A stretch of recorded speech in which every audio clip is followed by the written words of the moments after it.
Hey, everybody. What's up, Dave? Hey, what's happening, Chris? So Mike's not going to be here tonight. He may be on if we hang around long enough. He may be on later. And Felipe should be here in about 20 minutes or so. So for now, you got me and Dave. Is he stuck in traffic again in Miami? I think he has an appointment or something. Gotcha. Yeah, traffic sounds brutal down there. Like he's talked about it being, I had 2-3 hour trip sometimes. Well, the one time I went to Miami, it was great because the highways down there are not like here. Here in Charlotte, every on-ramp is an off-ramp, all of them, and you pretty much play chicken with people all day. Like people, you're getting on while everybody's getting off on top of you. That's wild. Yeah, you pretty much get close to death multiple times a day in this town. Down in Miami, every on-ramp, that's all it does is get on. Every off-ramp, that's all it does is get off. That's all I've ever seen. It seems insane. I'm not coming into Carolinas. Charlotte, man. It seems nuts. The problem with Texas is that we would be in Florida is we would all be too stupid to probably pull that off, and we'd just hit each other. Oh, yeah. The drivers here are terrible. And everybody says it, and I think we're all terrible, so I don't know. I think, everybody thinks they're like the best driver ever, and everybody else sucks. But, I went to LA with Sherv, and he was driving, and we didn't hit any real traffic until Hollywood. I mean, it was fine because they have this HOV lane or this whatever lane that he pays for in advance. And no one's in it, like all the way out to the mountains, and it's like it wasn't bad at all. I was like, this is better than Charlotte. What the heck's going on? Yeah. Anyway, I just came from the record store. Sweet. I don't think this is going to be an 8-hour stream, Fluffy. Nah. But I did pick this up for $12. Oh shit! Hang on, my mouse is all fucked up for some reason. Hang on, let me make it. And it's an original, first stereo, in beautiful shape. The only reason I could find where it would be marked down is it's got writing on the inside of the jacket. So for everybody that's not familiar, I've seen this record. It's Charlie Hayden, Liberation Music. What is it? Orchestra or? Liberation Music Orchestra, arrangements by Carla Bley. Now, what's interesting about this is you got, on each end there's Charlie Hayden. On the other end is Carla Bley, and she's taller than all the men. That's awesome. Which I noticed, which was cool. I've got a couple of her records. She's someone I plan to, dig more deeply into eventually. So is that that's like a big band basically, and is it super wild or? Well, I haven't heard it yet. Oh, you haven't heard it? Okay. No, I've been meaning to pick up a copy for years. I've always seen a reissue that's kind of overpriced, and I've just never. This first time I've come across a used copy for $12. I wasn't leaving it behind. The record's like VG plus. Yeah, for sure. I haven't spun it yet, so I can't say for sure. Maybe I'll find out it's a VG copy, but Don Cherry's on this. So that was a no-brainer pickup. Yeah, I'm interested in that one. I've seen a lot of people show it. Yeah. So I don't know. Well, I'll find it like you did. Just find it naturally somewhere for $12-$20, whatever. Yeah. And there's a lot of copies on Discogs. When I logged it on there, I mean, there's a ton of copies. I mean, it's not hard to find. And there's a ton of original copies. And I did get this at Felipe's recommendation. Oh, this will be strong. Oh yeah, was it Tom? What is it? What's his name? Skinner from he plays currently in the Smile with the guys from Radiohead, Johnny Greenwood. Oh, okay. Yeah, but this is Voice of Bishara live at Moo. It's got a cello player on it. This has got to be great. What is it? 1002 of 1200 copies. Cool. International anthem. Is it a special color or anything? What's that? Is it a special color or anything? I just got in the door with it. Let's find out. It may not be, but 1200 copies doesn't sound like very much, but for like a super niche jazz record, that's a lot of copies. The outer sleeve sucks on this thing. I can tell you that. Does it? A little better with that. I only have one international anthem, and it was pretty decent outer sleeve. It was Well, this is it's not even it's not a gatefold, but it's a double. No, it's just black vinyl. Okay. Yeah, it's kind of interesting, like those numbers, though, right? Because you know, like you look at something like Chad pressing Kinda Blue in UHQR, and he made 25,000 of them, right? Which and he sold every single one of them, didn't he? The 33s. I think he still got the 45 in stock, but really, yeah. But then you see like the stuff Zev puts out, like for Record Store Day, and they usually do. You know, nowadays they're doing like 3,500, 5,000, depending on what they are.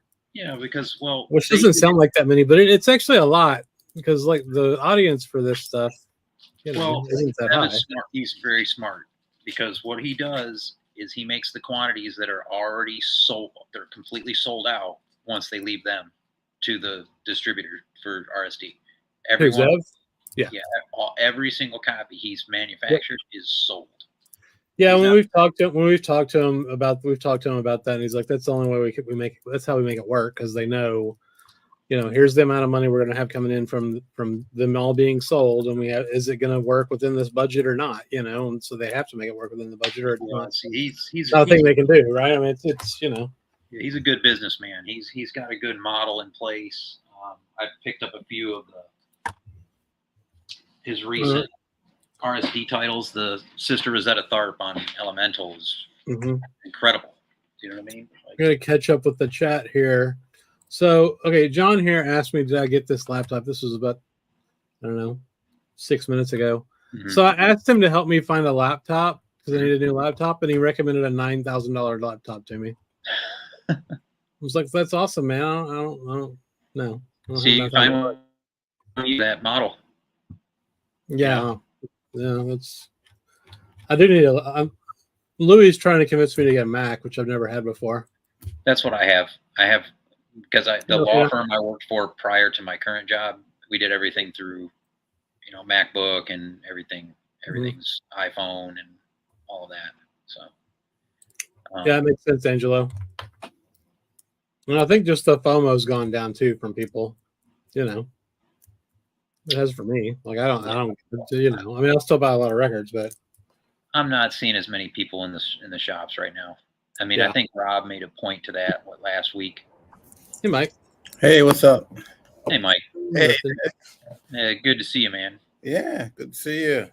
I'll pop up for a few minutes. I got a lot of stuff going on tomorrow. It's a graduation. Oh yeah. Cool. Yeah. Well, congrats, man. Yeah, thanks. It's a big deal. Oh, that's a big deal. Yeah. No, that's the thing. I gotta clean up tonight because you got people coming over. Oh shit. Of course, everyone's like abandoned me. It's just me. Love it. They got shit to do, man. They got shit to do. Exactly. Mike, I just showed the first. I didn't mention this, but that Tom Skinner, I think it's the first new jazz record of 2024 that I bought. Is that right? Oh, all right. Okay. I can't keep up with y'all. Y'all no, I can't keep up with Mike. Let's just say that. And, can't keep up with Mike and Felipe. But I did try to find that Alan Brofman. Yeah? It was sold out. Which one? The new one. Oh, really? Oh, wow. Yeah. I was like, what the hell? Everything. There was like 5 records I went in there to look for. The only one I found was the Tom Skinner. Everything else was sold out. Oh, man. I was like, people are honest on that anyway. But I found out he only had one copy. Yeah. I really love the Alan Brofman. It's actually it's right. It's James Brandon Lewis is on it. Yeah, but the real Lucky. The star of it, I mean, besides the whole group, is Patricia Brennan on Vibes. Yeah. She's freaking. I mean, I have a number of recordings with her, but on this, she's excellent. Yeah. This is the one that you couldn't find, Dave? Yeah, it's $20. It was $20.99. And I was like, damn, it's sold out. Yeah. I mean, this is one of my favorites of the year so far. Yeah, I'll be picking it up. Yeah, and I mean, I don't have the one before that, before this one, which has Cooper Moore on piano. They had that one. Yeah, I just ordered that today, but I have the The other two, I have three other releases. I think there's two or three other releases. The stuff from way back, right? Yeah, and then I just got I had to deliver it to work because some reason Amazon wouldn't let me deliver it to my house. That's weird. He did a concert. Alan Brofman and Cooper Moore did a concert for WKCR. It's an EP, and it was like, I don't know, it was under $20, and I ordered that, and that was delivered at my job. Where's Brofman out of, Mike? Is he a New York guy? Where is he? I don't. He may have been, but I forgot where he lives now. Yeah, I don't think it's there now. No, he's not. He's not. Yeah. Not. Yeah. He had, well, whoever or whoever runs his Instagram, when I posted the album, they liked it. And they also, I posted Plum, I think it was Plum, and they liked that also. So. Oh, very cool. I still haven't gotten my Plum box yet. I'm anxiously awaiting its arrival. I told you what happened, Chris. They're looking for all the warps so they can send them to me. Yeah. They had to get the drumstick autograph for him. That'd be nice. Oh man. I gotta say that was a nice touch. It's a very it's really freaking cool. Yeah.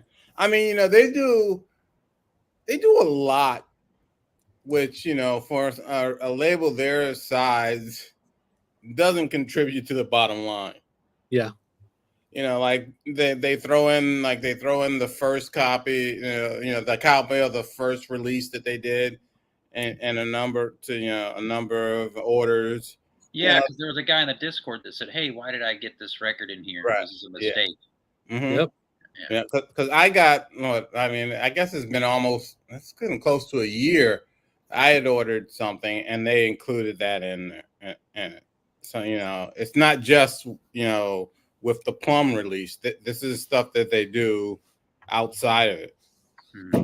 So yeah. And so we got a rebranding in the chat. It looks like CJ Newberson. Yeah. I wonder if he lost his ability to be a professor. Or Huh. He's still got a wrench. He's okay. That's true. That's true. Yeah, I'm trying to think. What have I picked up recently? I ordered a bunch of stuff today. Yeah, I got hooked on the Squidco site, man. Yeah, that's a great site. I'm in deep shit with that because it's just endless stuff I don't have, and I still like my CDs. Because I can play them. I still have my boombox from 1991 that works like a champ. It's a Sony. Sony's were when they made those Sonys to last forever. And then I still have my CD player in the car because I still have a car before it went digital. That's cool. Well, I mean, CDs are digital, man. It counts. Well, as far as like not I don't mean digital. I mean where everything's like through the phone. Yeah. Streaming. Because I'm trying to think. Let's see. Actually, the last car we're in the process of getting a new car. So the last car that we had did have a CD player, but we never used it. Yeah. Yeah. If I get another car, I'm gonna have to go to Freeman's Car Stereo, and they're gonna have to put a CD player in it because it ain't gonna come with one. Nope. It's gonna get one put in. I'll have to spare the expense. I got like 900 CDs. They get listened to every day in the car. Yeah. You spend a lot of time driving? What's that? You spend a lot of time driving? No, but that's where I listen to most of my CDs, though, is when I'm in the car. Yeah. I'll keep one in there for a couple of weeks, and listen to it front to back a few times going to and from work. And then I'll finally take it out of the car. Sometimes stuff stays in there almost a month. Roberto, why are you trying to just start trouble? That's what he does. He stirs the pot. Well, Nothing's too I'll racial. say Come on, something man. else because I think it came up in our chat through whatever. When I first started watching the VC, it's been over a decade ago. Wow. The first video I ever saw was Chris Cole with Carm sitting outside on a park bench in the Chicagoland area holding up records. And I didn't know what any of it was. Nothing at all. I still don't. Those guys are crazy. But anyway, I was like, what is this? And then I was like, oh, well, when I got into jazz, I said, well, let me go back to this YouTube business and search for jazz. And the first guy that came up was Derek Higgins. And then Lavelle came up after Derek. And then, the ball got rolling. But those guys, so I don't know about there being a gatekeeper. I mean, those, you know what I mean? Yeah. I don't know. I don't know what I'm saying. I'm just saying those were the first guys that I went to learn from. Mm-hmm. I think it, well, when you think of like, the article, the referencing, like Dan and stuff like that. And you and Dave, you came before the whole pandemic, like, Yeah, I mean, I've actually had my YouTube channel for 16 years. Right. But it hasn't been records the whole time. Records have only been maybe the last 8 or so. Not even. But yeah. Yeah. So, I think, I mean, the article, it was interesting in the sense that, I agree with a lot of what the author was saying, but the model of that, the whole gatekeeping thing, sort of fits a print media more than it does reality. YouTube. Because, YouTube, anyone can get up and do their, and start a channel. Right.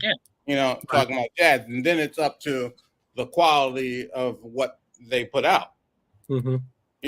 So, I think it's less of a gatekeeper argument than a viewpoint argument. True. That the author maybe should have made. These certain viewpoints instead of saying necessarily gatekeepers, because YouTube, you want to start a YouTube channel? Yeah, and everybody knows Mr. Hall of Fame is who started this whole business. All right, so I mean, look at us. Me and Felipe and Mike don't know shit, and we've got 100 people that watch us every weekend. So yeah, I mean, I've even got I don't even make videos anymore, and I still got like 1,200 subs or something. Nice. I mean, I only. You know what's funny about subs? We had I don't know if it was the same person, but for like a month there, every time we put out a video, we would lose a sub. Then it would come back. Then it would go back to 0 like an hour later. So I was I'll give you a tip with us. Who was fucking with us, right? Oh, that's funny. Chris, if you want to blow up your subs, here's how.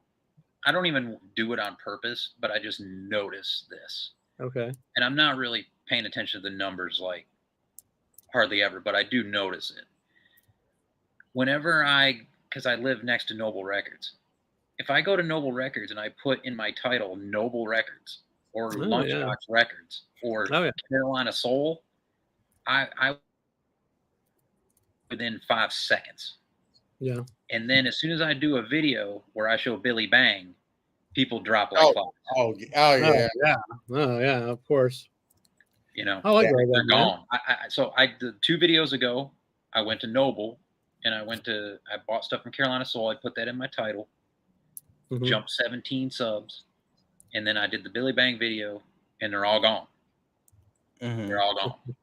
So are they really into jazz? I don't know. I don't know. You tell me. Yeah. Or they just want to see what's coming out of those shops, which is fine. But if you want to blow up your subs, you put Noble Records in your title. Right. We just had him on. We just interviewed him instead, man. We didn't have to just put it in the title. Oh man. Well, yeah. I know. Which is crazy. So okay. So you never can predict what people are gonna like. Actually, we kind of can now, but it don't matter to me. you know, we can Not interview hot. some awesome, like we just interviewed Florian Arbenz, the Mhm. drummer. He's an awesome dude. Yep. Yeah. And it's getting a couple hundred views, you know, whatever. Yeah, and he's out of Switzerland, right? Yeah. And then we interview, you know, Dylan, and we got 5,000 views. Yes. Mhm. Right? Yes. You know, which is You just which put out is Crash awesome, and which we Rumble. loved, and we loved talking to Dylan was fucking awesome. But it's just like, you know, Yeah, I mean, yeah. You know, when you look at it, yeah, that's the, you know, that's the kind of thing to me would be sort of frustrating because you got this guy Florian who has put out these whole series of freaking recordings. Yeah. You know, his own expense. You know, over what it was, I don't know if it was a year or more, but you know, he put out all these series of recordings, and you know, it's a monumental effort for, you know, a guy not signed to a label, and it's something that a label wouldn't do. You know, you go to a label and go, I want to do these series of recordings, and you know, with you know, X number of musicians, and, you know, it wouldn't, you know, no one would buy that. right. But yeah. Yeah, it's a good point And from last and it only gets, you know, like you said, a few hundred views, you know. I mean, you know, I get it. Like, if you don't know who he is, and you're a record collector, you're like, you know. But I didn't know who he was before I bought the first one. But you know, the first one of his recordings I bought was, I think it might have been the one before he started the series, but it was with Greg Osby. Right. Just him and Greg Osby. Yep. I love Greg Osby. Greg Osby. I know he's working on a project, and I hope it gets released soon. But you know, on Blue Note, and you know, during that time, like 90s to, I guess, the, you know, like maybe 210s, you know, he was a stalwart on Blue Note, and you know, it's an excellent recording. But you know, I saw Greg Osby's name. I was like, all right, let me check this guy out. Well, that's how you find everything in jazz, man. You see somebody you know, and you buy shit, you know. Yeah, I mean, one of those recordings in that box set is with Kurt Lightsey. It is freaking phenomenal. It is nice. It is freaking a beautiful recording. Now, somebody asked the question, where the hell is it? Oh my god. Rivix, where'd he go? Well, I don't see it now. Oh, have we interviewed Chad? Yeah, we interviewed Chad. You should watch it if you haven't. It was a fucking great interview, man. Mm-hmm. You know what I got out of that? I've said this before, but I got out of that interview with Chad more than anything else is just I did not understand the level of his absolute obsession and dedication to what he's doing. Yeah. Like the funniest part of that whole interview was when Mike asked him, "How'd you know about this India navigation record, Chad?" And Chad goes, "When you were in school, I was listening to records. When you were at home sleeping, I was listening to records." But it's true. He was. That's why. He's always been into selling records too. Oh yeah. You know, yeah, of course. Did you see the interview with that he did with Dylan? Yeah. Mm-hmm. Oh yeah. Yeah. He told some good stories in there. Yeah, showed some cool shit too. They, you know, both of them got both of those dudes got some. And I was happy to see Dylan, you know, use his facilities for one of his releases. That was pretty cool. Yeah. Oh man. I watched a video yesterday that he did at some hi-fi show. I don't remember. It was they were showing Germany. I don't know where it was, but he was showing off one of the new Pablos, right? And he's talking about it. It was a nice little talk, and they played some of it. And afterwards, someone's like, "What year was that recording?" He's like, "I don't know." I'm like, what the fuck? How do you not know? Come on, you should know what year it was recorded. Yeah. But he would have to know that about every single record, probably. So you know, that's well, he might be having the dilemma like the rest of us do. There's not many years on the back of the covers on a lot of those old jazz records. True. You know, that's one good thing about.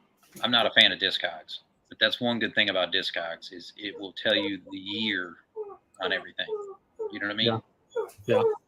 Uh-oh. So it's a good resource for that. Absolutely. I mean, I bought a bunch of records from Discogs. So did Mike's dog run down to Mike's house? It sounds like it, didn't it? Got out of Connecticut and ran down to New York. When Lucky was busy falling on the street, I was listening to records. Yeah. Oh, yeah, that's a good question. Dave, have you bought any of Dylan's exclusive titles that he's reissued? Nope, but I do have a lot of records here that were in his personal collection before. That's awesome.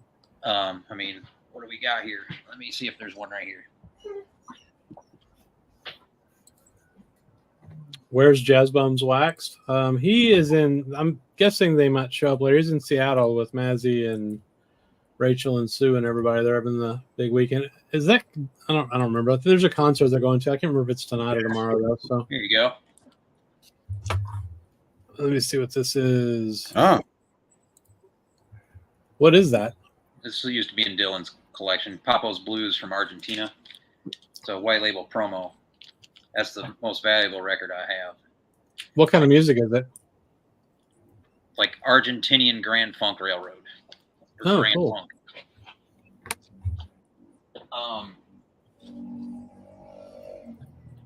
But that I traded 150 rock records for that record. Yeah. Jeez. Yeah, I bought a collection out of a storage unit from a friend's dad who was moving to Florida for $50. And I took those records into Dylan, and they were from the 70s. There was like sealed Rumors in there with the textured cover, 2 of them. Sabbath, Paranoid, Mint, stuff like that. It was a lot of good records. And so I had to give a little cash too. That was an $850 record. Woo. Something like that. So I had to. It's funny. The most I've spent on a record. But I traded. Well, yeah, that's true. But I mean, the most I've spent on a record was the UHQR, probably for Kind of Blues, like $125, and then I paid $90 for that Black Saint Billy Harper record. Well, down in Austin. Teddy, who's a good friend of mine, he did the whole promo video for that. Miles Davis, and he got to run through the whole and see the whole process, how it was made. Oh, cool. And he was working at the Vinyl Vault at the time. Mm-hmm. Okay. For Chad, and he is. I mean, he says that's the best sounding one he's heard. Yeah, Felipe has it. He said it was the best sounding one. Hey, Felipe. Hey, Yeah, how's it going? I haven't. That's pretty much a consensus, I would say. Mm-hmm. It sounds amazing. Whatever it is, everything sounds amazing. Sounds like, Talking about the 45 Kind of Blue UHQR. Yeah. yeah, that's pretty good. That's the one we're talking about. Yeah. I might listen. I'll probably listen to that at my UHQR. I have the 33 again because I think you posted it, Chris, in the Discord. The Peter Martin, I can't remember the other guy's name. They were discussing Kind of Blue. Yeah. I actually watched that today and it was really good. It was just they were like playing excerpts and then talking about it, and it was really good. And Peter Martin's a really excellent pianist. Which one is he? Because I had never watched a video there before. He's the bald one with like the scruffy mustache. And, okay, yeah. Yeah, He's played with like Brad Meldown, Norah Jones, Betty Carter. I've got a couple of his his releases as a leader. So I always like. I'm gonna get a link to that video and post it in the chat. So it's a video about Kind of Blue where they really just go through the whole record for like an hour. It's pretty amazing. Cool. Watch it later, not now. Don't leave, please. Exactly. Yes, just keep building up. So here's a good comment. My mouse is being a piece of crap. So I loved how relaxed Chad was in your interview. He's normally guarded about information he's sharing. Yeah. We never, we never try to get info out of these guys. Like it's not our goal. Exactly. Yeah. Yeah, you've made a point of that in interviews. Yeah. mean- Exactly. Yeah. I mean, I think we're interviewing here. Want to hear him? You know, we're not there like, Chad, we're doing the Led Zeppelin thing. Oh my gosh. Oh my goodness. I would tell people to fuck off as well. He's like, again. Honestly, dude, really? Right? Mhm. Yeah, no, that's for sure. We had fun. We had a good so when did we record that? Sunday, Felipe, with Danny? With Danny, yeah, it was Sunday, right? No, Saturday. Last Saturday, yeah. night, So for anybody that doesn't know, we did an interview with Danny K from Sonic Flares, his YouTube channel. That was fun. Yeah, I watched that. That was great. Yeah, It was nice not having to think of questions for once. That's always what makes me the most nervous. Is like, oh my god, I'm talking to a jazz musician. I'm a fucking idiot. What am I going to ask this person? You know? I liked how that you guys had to all disperse and find records at the end. Yeah. Yes. I didn't see that coming. I had to go get something. Yeah, But well, I think- that's why we do this. To show the records. You know, Mhm. Exactly. But I also I've always done it. yeah, if people haven't watched yet, go check out our interview, the last one that we dropped with Floriana Bands. That was pretty cool. I mean, that guy, he's done this Herculean project to think about, right? During COVID, the guy put out 12 records, right? And in collaboration, each one of them was so different. And I think, that guy, people like that keep things going, people like him, people like Jerome that just like started a freaking label by himself, Yeah. And I think it's really good. It's really good. What those people are doing, and we should definitely support and do everything that we can, because they're probably the guys that people who are being born like now, when they're like in their 40s and 40 years from now, they're going to be looking back and say, oh my gosh, that was so good. Just like we're looking back at the stuff from the past, So which I think is quite interesting to think about and put it into that perspective. Yeah. I hope that that vinyl continues.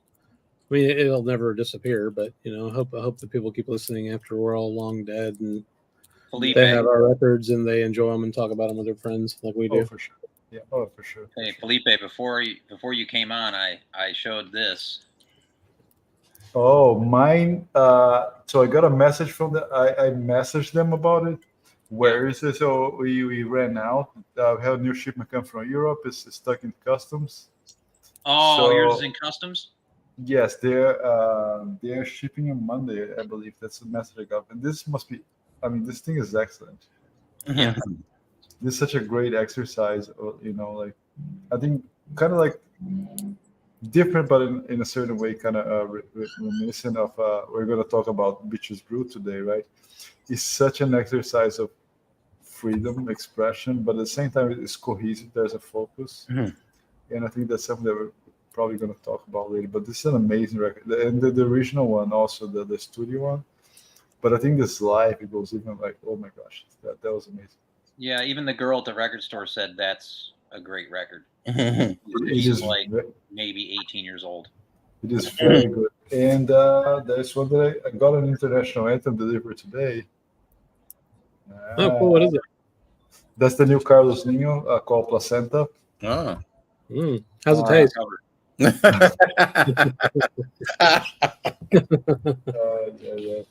I guess it's a beautiful cover. I think it's probably built on fractals, right? That's how it looks like. Mhm. And the color of the whole thing about life and creation and this chaos. He, from what I was reading about it, and there's a great interview with him on Burning Ambulance.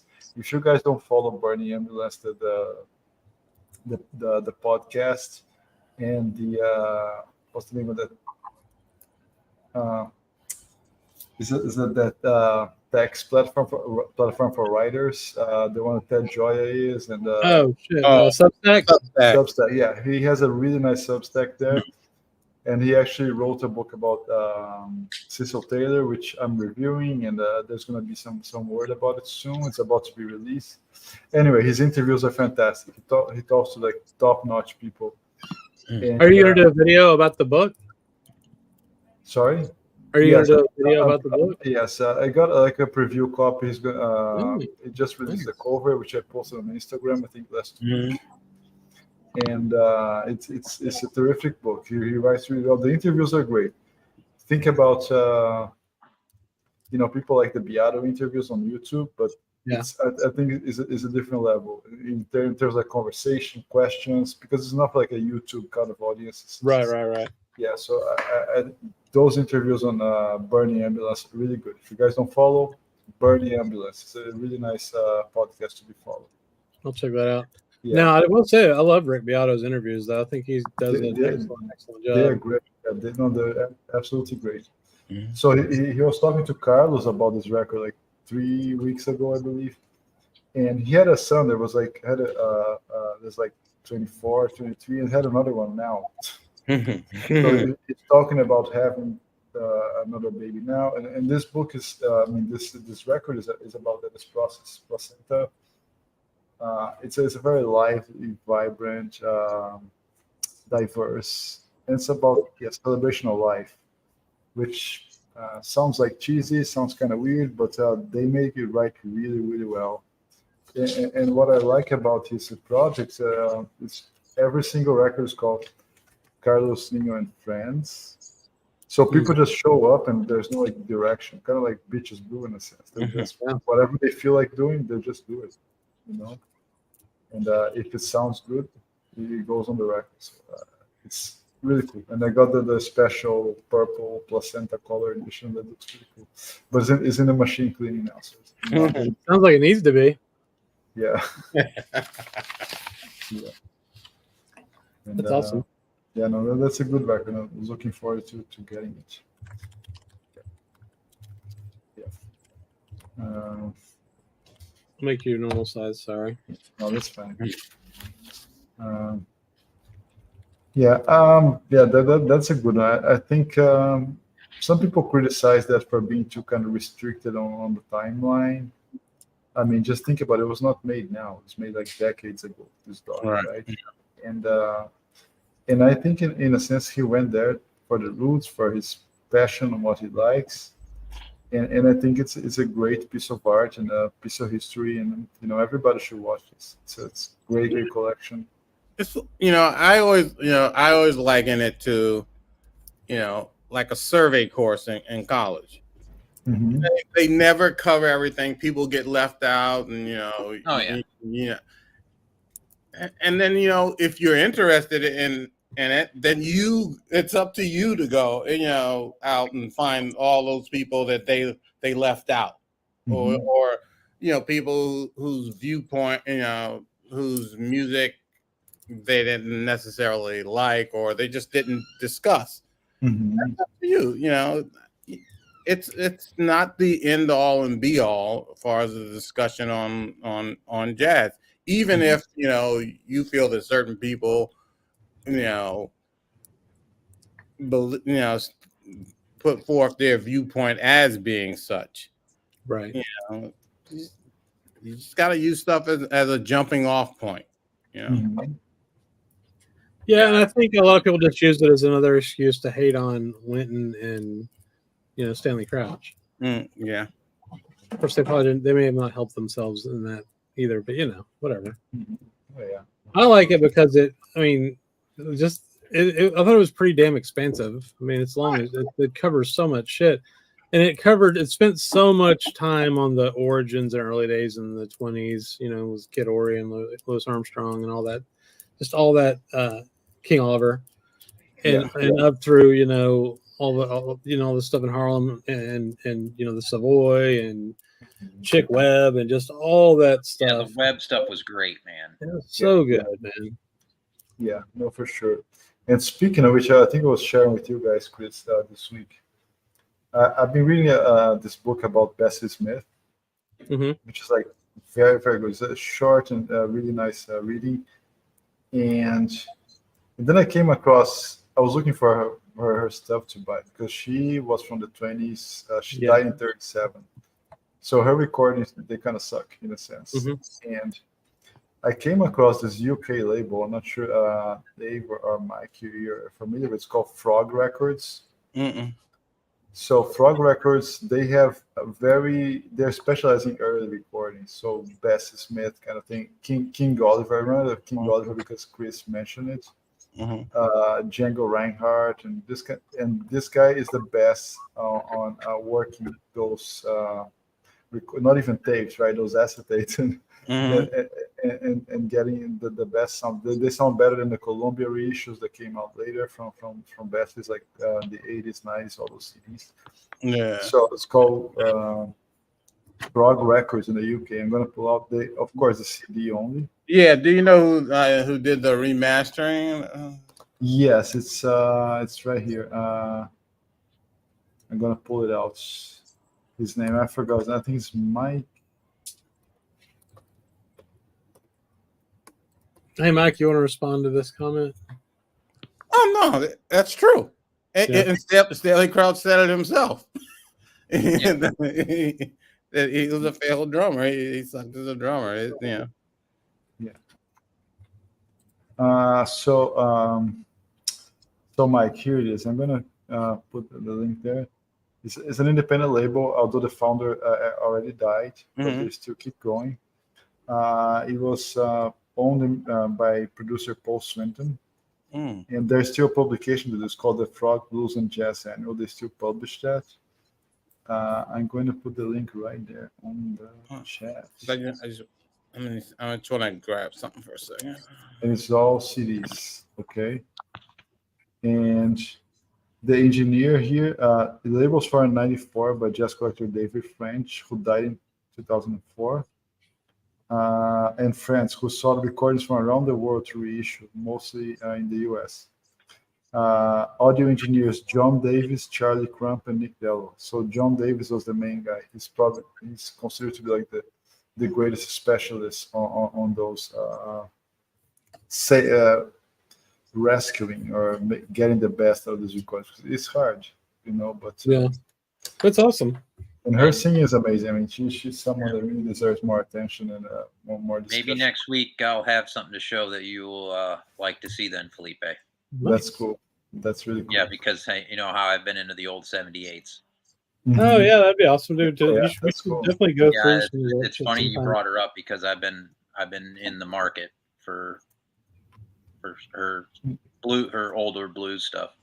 And it's funny about her because I mean she was a blues singer, but she could sing better than any jazz singer at the time. And yeah, the stuff from the 20s. Yeah, and it was hard for her to get space because all these singers like her. So apparently, from what I read, the very first black female to record was in 1898. Okay. And her name was Simpson. I forgot the first name. And then, but very few, because they would try to push the most popular like white singers to record. Sure. So it was hard for them to get a spot. And so basically, for singers like her, the way would be to be like in traveling bands, traveling shows, to be a singer from town to town. But she built such a reputation that Columbia went there and said, okay, we gotta get her. And she would record live. She would bring those gramophones live to record direct to disc and show. She recorded in the studio as well. But then the 30s came after Depression. It got really hard. And then that's when the whole big band stuff came up, and singers like her, they were pretty much doomed. And the interesting thing about her is that if you see her lyrics, her life, she was a very tough woman, very like proactive. Her songs were really about like affirmation, but at the same time, she was married to a scumbag, and the guy exploited her to the very end of her life. Yeah, which is kind of interesting. I mean, just at home, she didn't do very well. The guy exploited her to the very end. Unfortunately, a guy called Jack Gee, which always can be got like undercover. Nobody talked much about him or knew much about him. But yeah, he kept all her archives, what files, and then he pretty much just burned everything. So that's why there's not even much about her. Is that in that you post? I think you posted a picture of a book about her the other That's day, the right? book. Yeah, it came out 2 years ago, I believe. So yeah, Yeah. and actually it's a really well written book because it's by a Scottish writer. Mhm. She is an adopted child, just like she was, Oh wow. in a sense. And she's also a black writer. She was adopted. She lives in Scotland. She's completely off there, and she was enchanted by Bessie Smith's voice since she was a kid. So he writes the book like a parallel of her life and Bessie's life. So there are parts of it that are fiction, but they just change from italic to regular font, and then you can tell that. But she writes poems in the middle. It's beautiful. It's a beautiful book. It's like less than 200 pages, kind of small, so you can read that in like a couple of hours, sitting on. And it sounds like it's got a lot of information. I mean, you've soaked it all in. So Yeah, it's awesome. Yes, it's a fascinating story. You can easily picture as a movie. Easy. yeah. I'm surprised they haven't done one on her, because that would be Right? Yeah. I mean, it would. You could set it back in the day with. Yeah. You could do it black Yeah. and white or whatever. You know what I mean? Like it'd be. Yeah. But And you know, no, sorry. those records, because you mentioned the early days. It wasn't until about 26, 27, 28, around that time you had Yeah. Columbia. You had the label out of Chicago, Black Patty, and then you had the Paramount records. They all did their what were called race records, because they were trying to create a market. And it was funny. We're talking about popularity, like it was stuff that I didn't know. So the 20s were the days of the migration, right? The Great Migration from the South.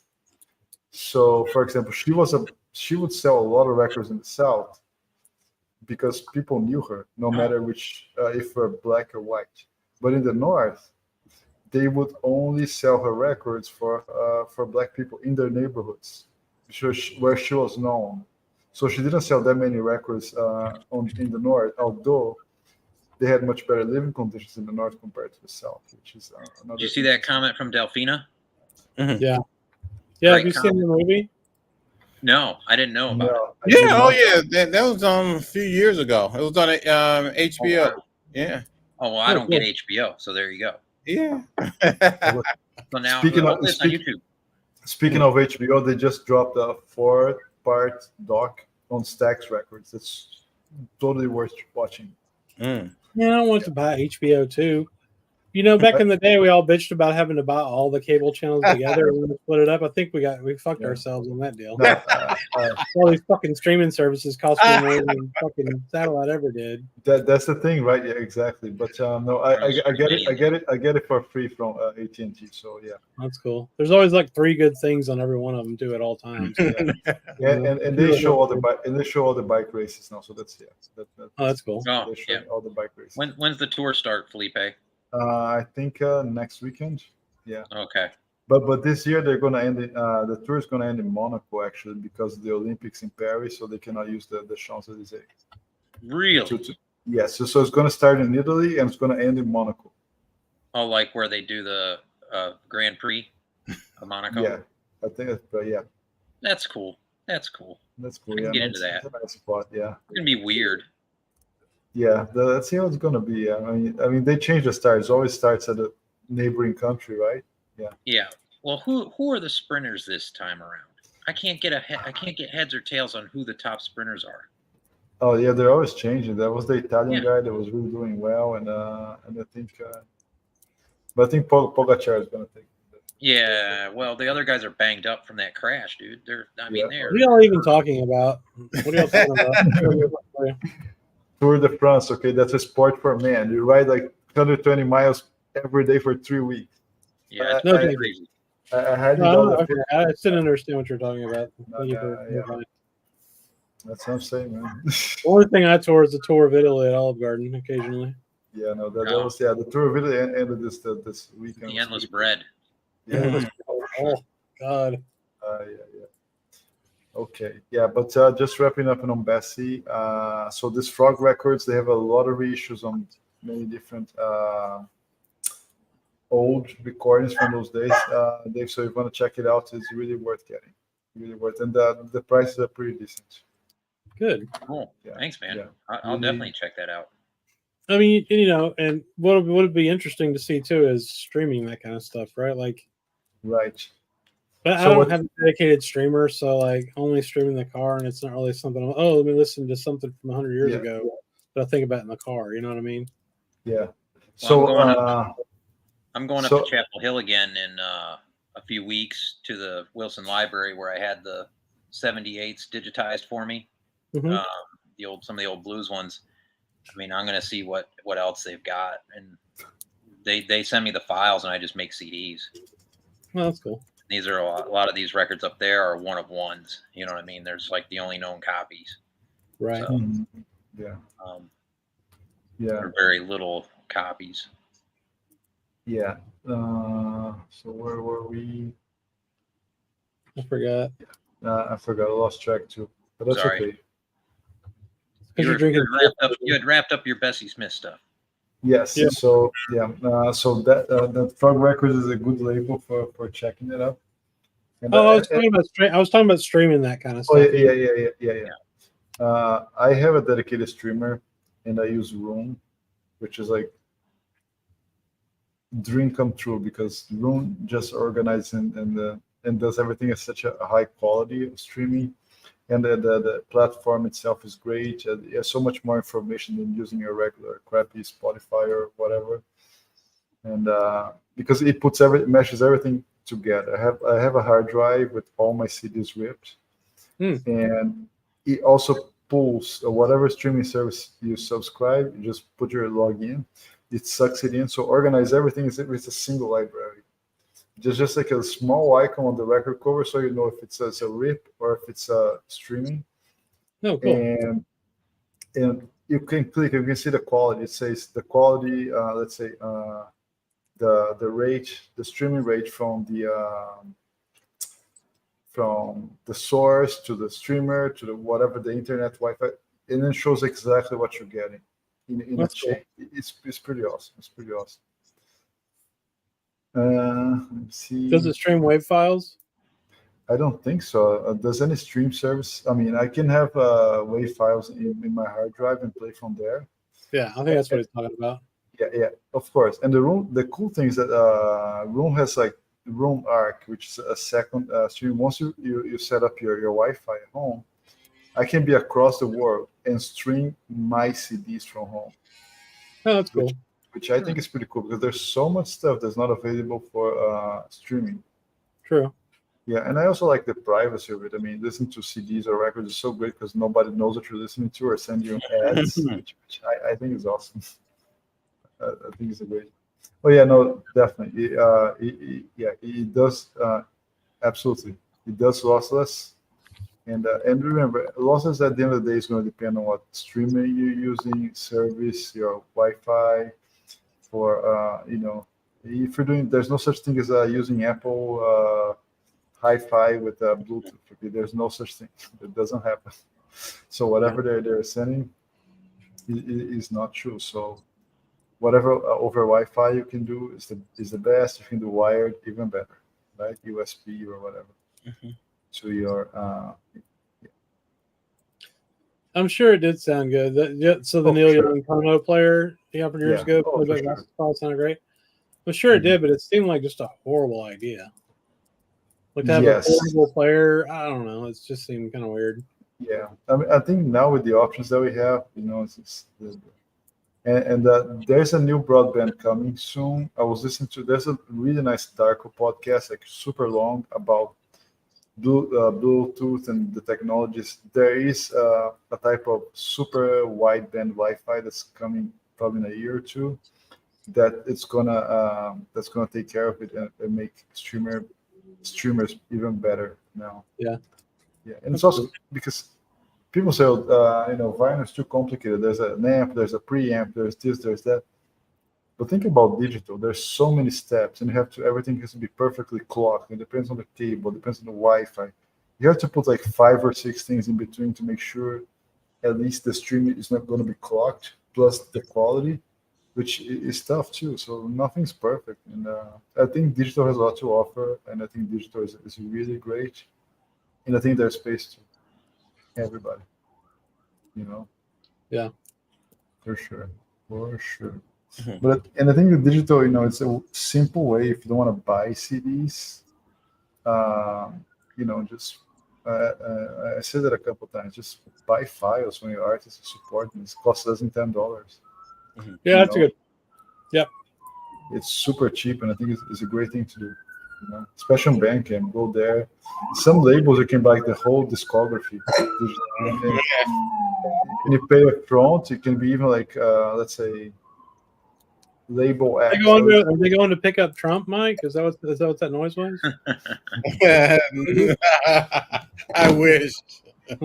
Yeah. He's at the tower. Oh shit! How much longer is it going to be his tower?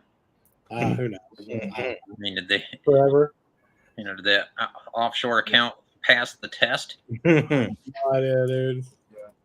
You're getting dedicated one gig fiber tomorrow. Dedicated. What are you going to stream, like 50 fucking Netflix streams at the same time?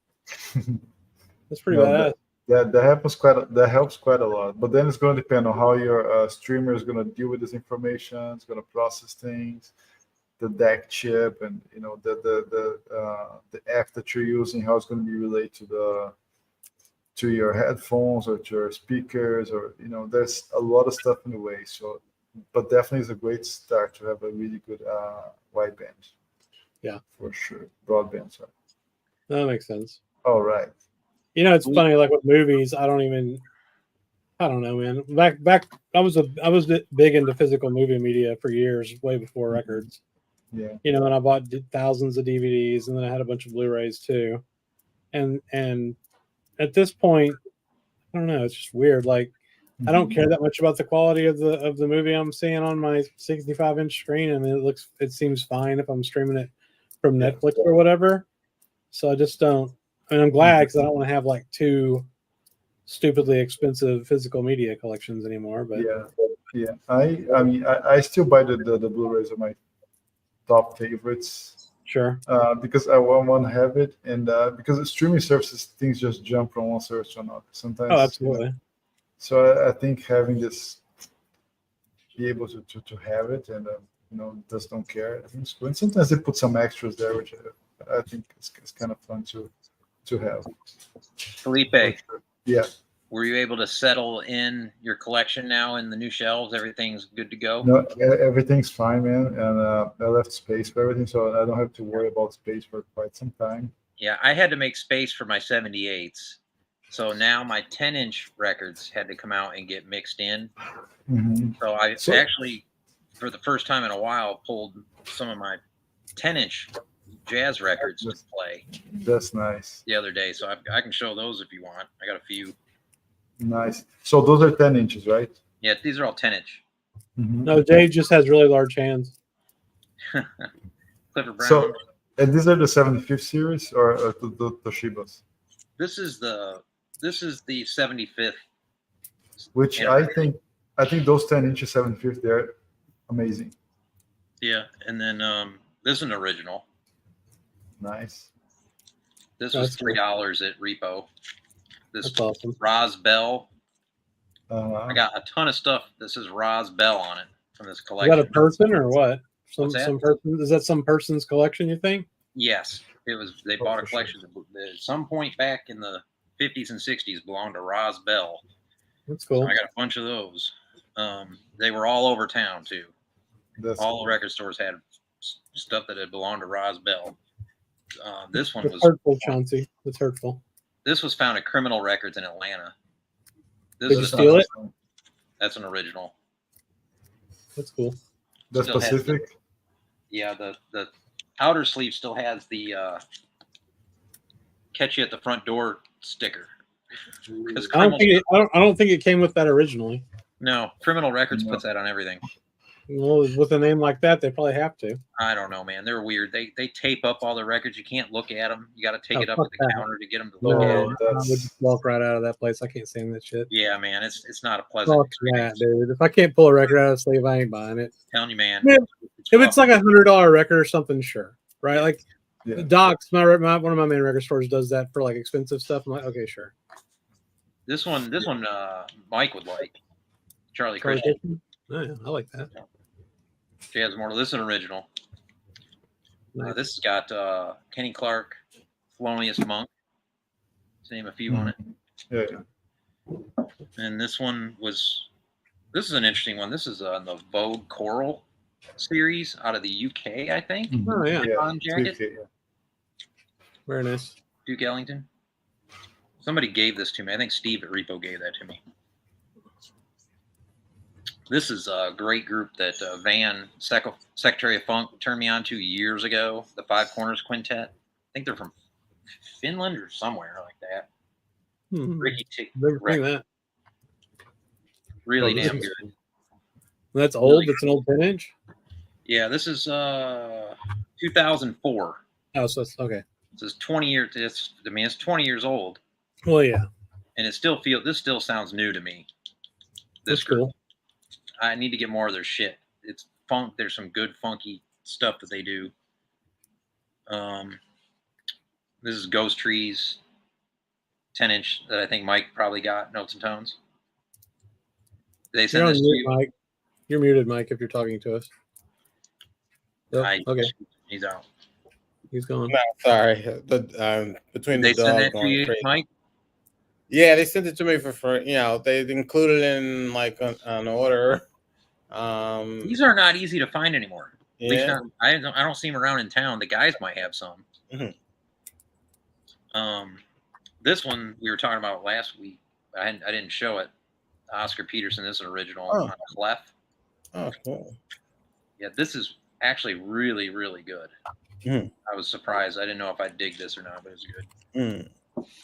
And then I got a Sun Ra on Modern Harmonic. Oh, okay. And then last but not least, the Larry Young in Paris. Yeah. That's a good. That's a 10. I have this 10-inch as well. Yeah. That's with Like a preview of the record store day release. Yeah. But that's it. That's everything when I pulled them. That was jazz anyway. I didn't have many.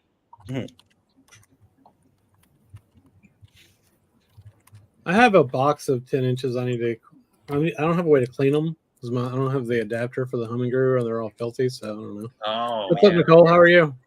Okay, how are you? Did you have a good week?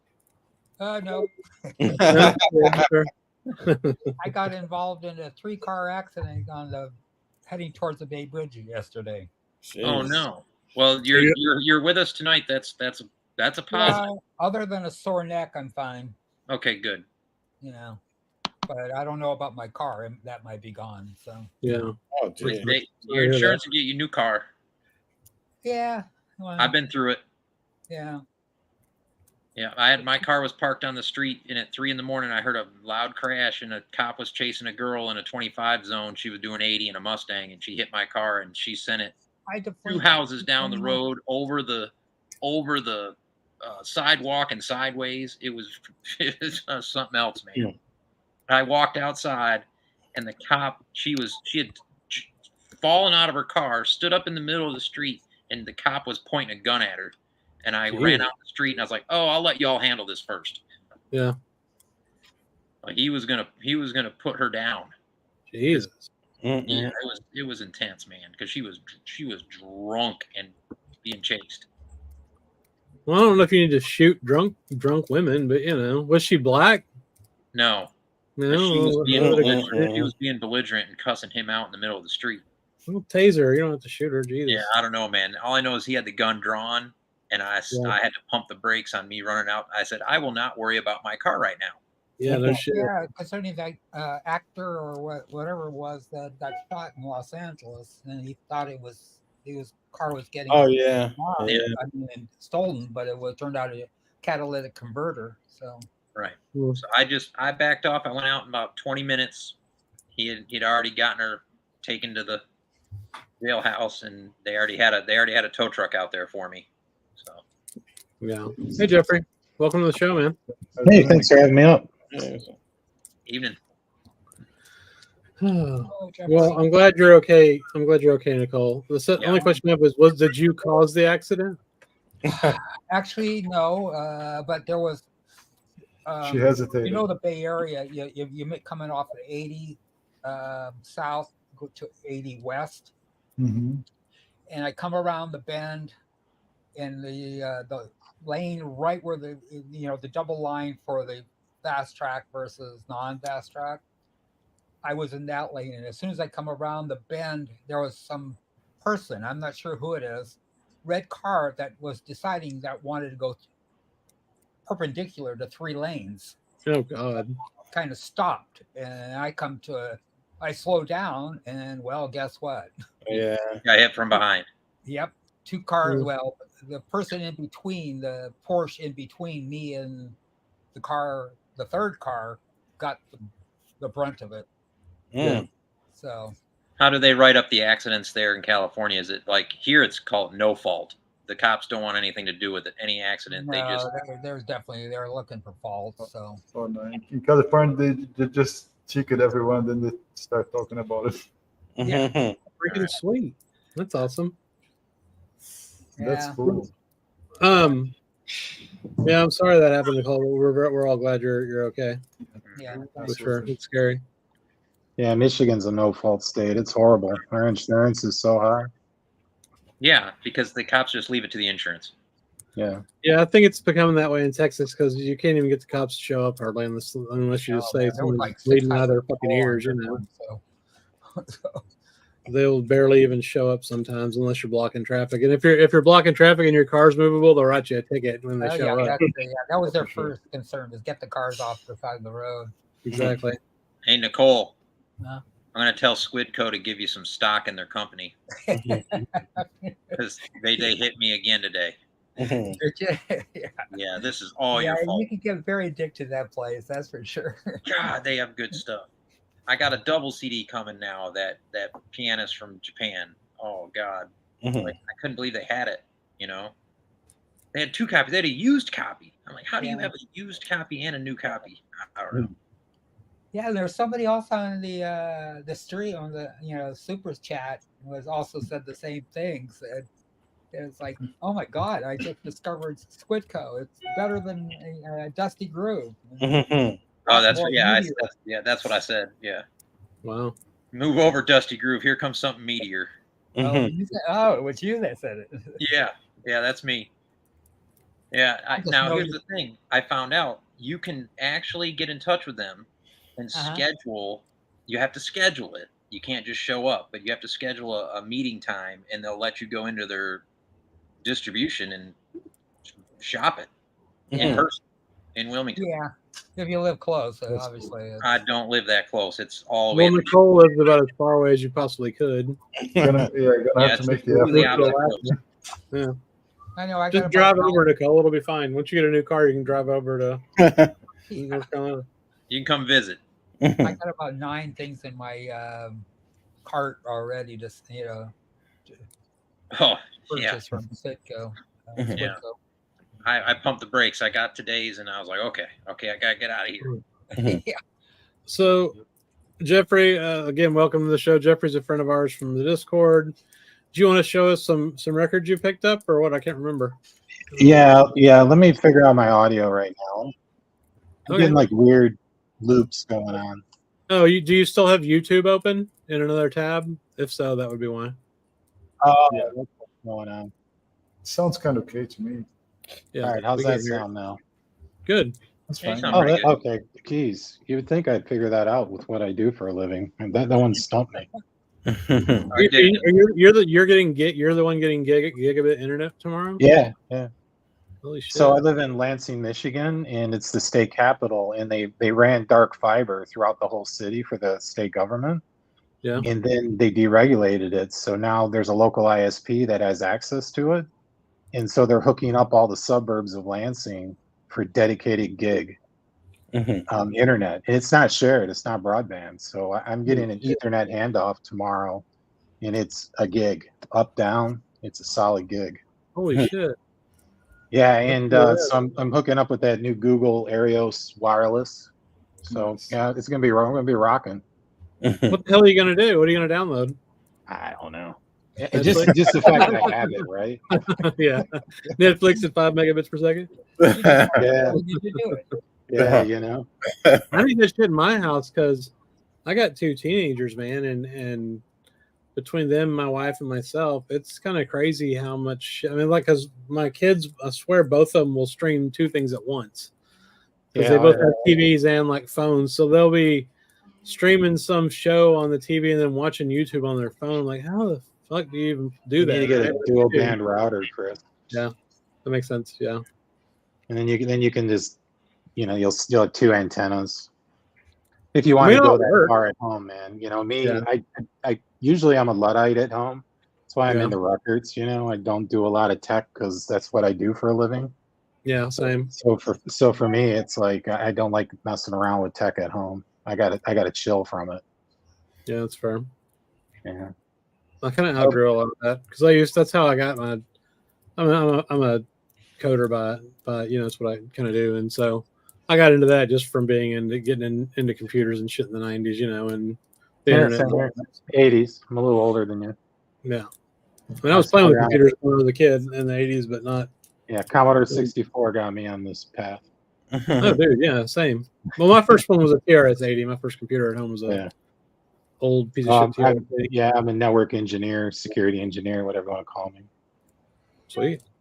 Yeah. All right, you want to show some records, man? Yeah. So the wife and I, we took a big trip out to California.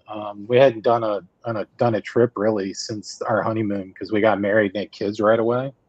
Mm-hmm. So we decided, hey, let's go out to California because we'd never been out there before. Because like you live in the upper Midwest, you tend to go to Florida. That's usually where you go on vacation. So we're like, but that's Felipe. That's why I know the Tampa area so well. I know Florida so well.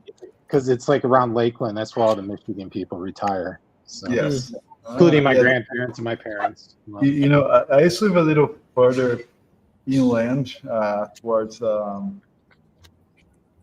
not Lakeland, but I was like near Lithia, Fishhawk, that area there. Oh, okay. Valrico, Brandon. So yeah. You ever go to Parksdale Farm? Yeah, it was kind of 30 minutes. So Lakeland has some nice shops. I used to go there all the time to Lakeland to buy records. So sorry, go ahead. Oh yeah. So anyhow, so what we did is we flew into San Francisco, stayed in the Bay Area, and then we rented a car and we drove down the Pacific Coast Highway as far as we wanted to go. And so it took us 4 days to get to LA, and then we stayed in LA, and then we went down to Laguna for a couple of days, and then we ended up spending the last 3 days in LA. And of course, I'm watching everyone on the VC, for years. So I'm like, okay, I knew the shops, right? And what's really fortuitous is Mazzy was in San Francisco last month. And so I basically retraced his footsteps and hit it. Because I'll tell you what, the Bay Area, I have not seen that much clean jazz in years. So original vinyl and all that. Original vinyl, that's the shop. Yeah. Man, that place is. Whew. And that's the other thing I noticed in California is the shops are loaded. And they've got so many people out there and so many shops, you can go to these highly curated shops. So there's shops that can stay in business by not putting any junk in their bins. Right. They'll just have like 5,000 records out, but they're all mint and they're all highly desirable. And that's what original vinyls is. And then, Sibling in LA, that's another one. That's what Rob's been going to that. That place is sick. I can't look at it on the Instagram. I can't look. And they will not let you upstairs. I mean, I went in there with a wad of cash and said, I got this buddy. Let me upstairs. They wouldn't let me upstairs because they take care of their regulars. So you got to give them props for that. Because we don't have shops like that in Michigan. I mean, they have to put out what they get, so you have to dig through just a ton of shit to get to the good stuff. Yeah, I mean, that's what the shops here are too. But it seems like on the Discord, you find a lot of good shit around Detroit, though, right? Oh yeah, well yeah, but you got to dig for it. I mean, I'll spend days, I'll spend hours in like people's records going through all the bins. Yeah, but what it is, I mean, Detroit's one of the Lucas at People's. What's that? Yeah, Lucas Liska. Yeah, I don't know who owns it. He works there. He works there. He's a trumpet player. Lucas is pretty. I bought so many records from him. Yeah, I know who you're talking about. Yeah. Same, Felipe. Yeah, so there's like 3 shops in Detroit that I hit, and one shop I hit's kind of in a rougher area. I don't know if you guys know the history of Detroit, but Detroit's can be interesting at times. And his dad went to Cass Tech. And you guys know the history of Cass Tech and jazz, right? That's where Yusef Lateef went. That's where Charles McPherson went. That's where Kenny Burrell went. Just go down the list of Detroit players. They all went through the music school at Cass Tech. So this guy's dad was best friends with Charles McPherson. And so I'll go in there and just talk about, all these players that used to come to this guy's house. That's awesome. So so you do find it, in Detroit, but it's not in the best conditions. But anyhow, we can start talking about what I found out there, and I went nuts because I knew I was doing this trip, so I brought some money with me. The lesson I would tell people who ever do this is buy it when you see it, because I left a lot of records behind in San Francisco that I regret because I thought I would. San Francisco was so good. I thought I'd find them in LA like that, and that was not the case. You left your records in San Francisco. I did. I did. Yeah. So I went out there with one goal, and that was to find clean West Coast jazz because I don't see it in Michigan.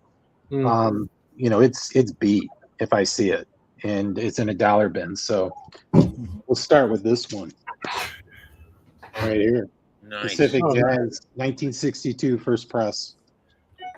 How nice that cover is. Yeah. Really. That's the new Tom Poet cover. Yeah, I think that's why I found it because I also saw that Jim Hall Red Mitchell one in there, and I left it because I didn't really like it. So yeah, look at the corners. It's perfect. Yeah. So this was at Tunnel Records. Is it a black record or red? Yeah, Tunnel Records is. Oh, okay. Nice. That's good. Yeah, it plays with no sound. I mean, it's totally clean. And it was only $50. So you gotta give it credit. I kind of sorted this stuff by label. So I found these two in LA.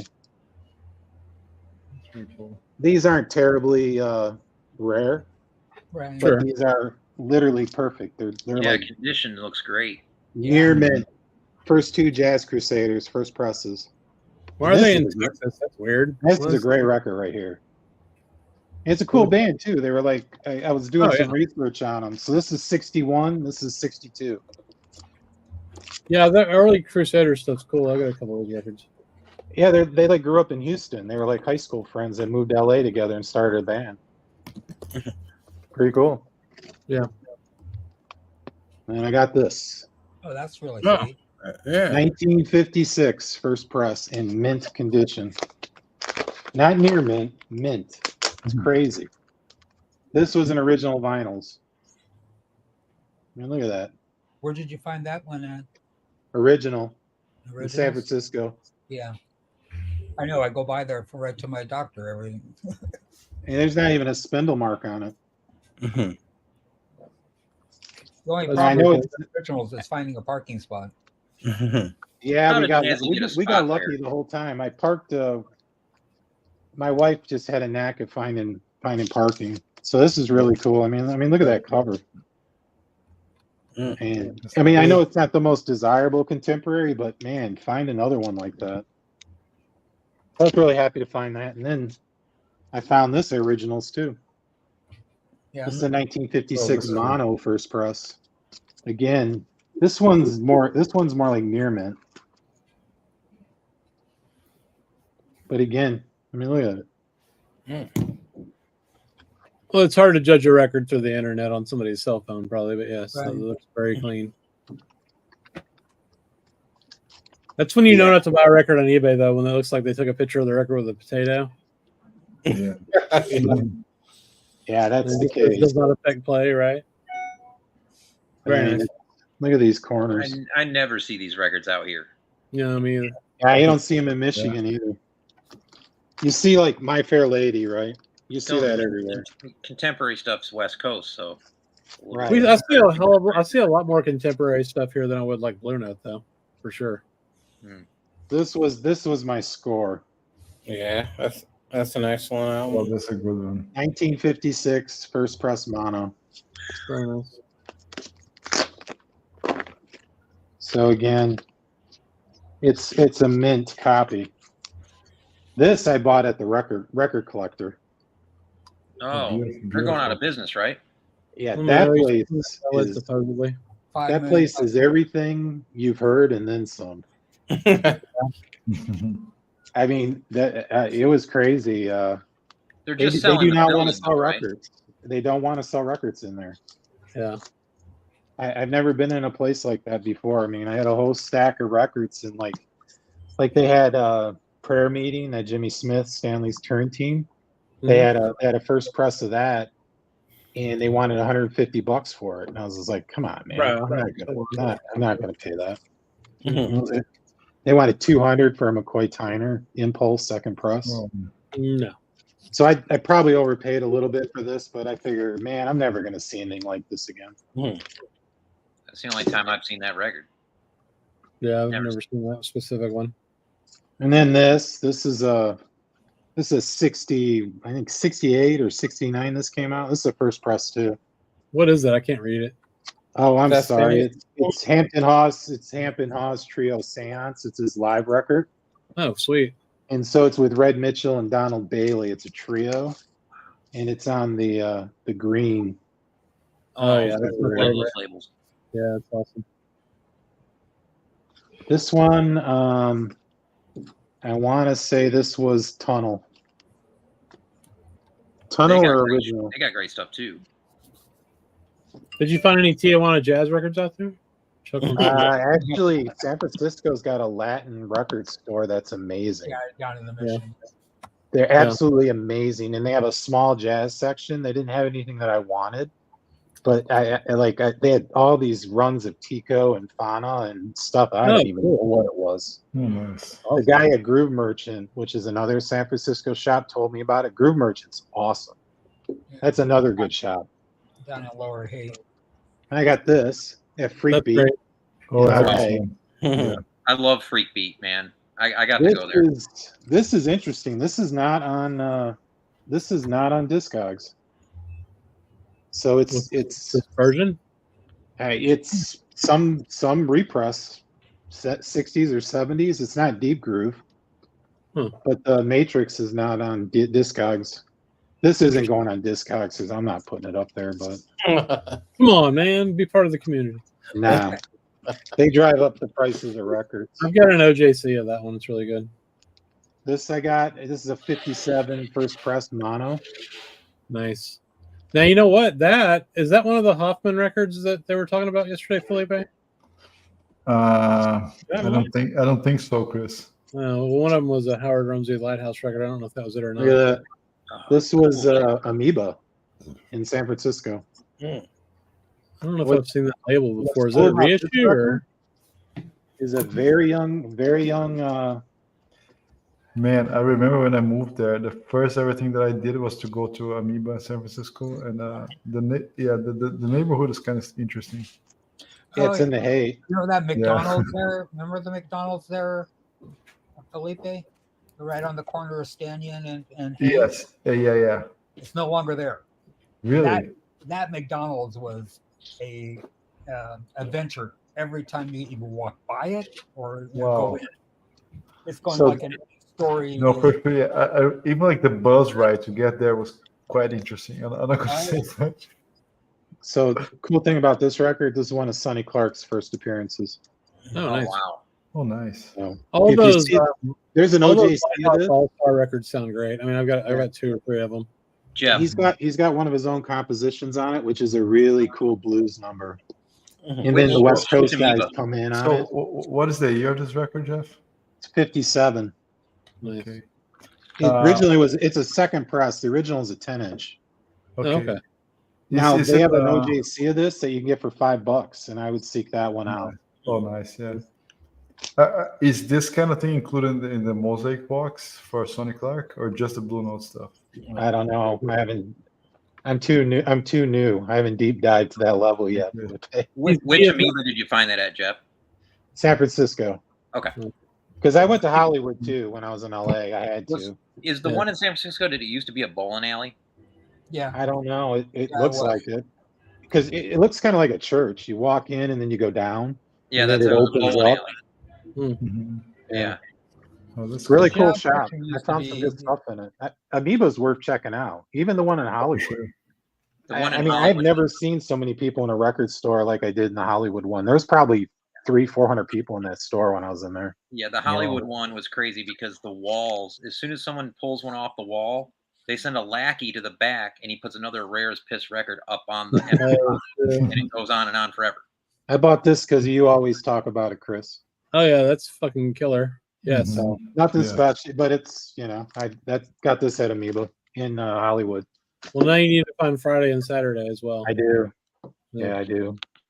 So now I'm gonna get into my Miles Davis. I am now a Miles Davis first press collector after this trip. Oh shit! Mhm. It is nuts what I found. We'll start with this. Nice. That's a good one. I got this at Atomic Records in LA. Mhm. This is a 1957 sailboat cover. What's 6 that eye. white bitch doing on my Yeah. record, as Miles would say?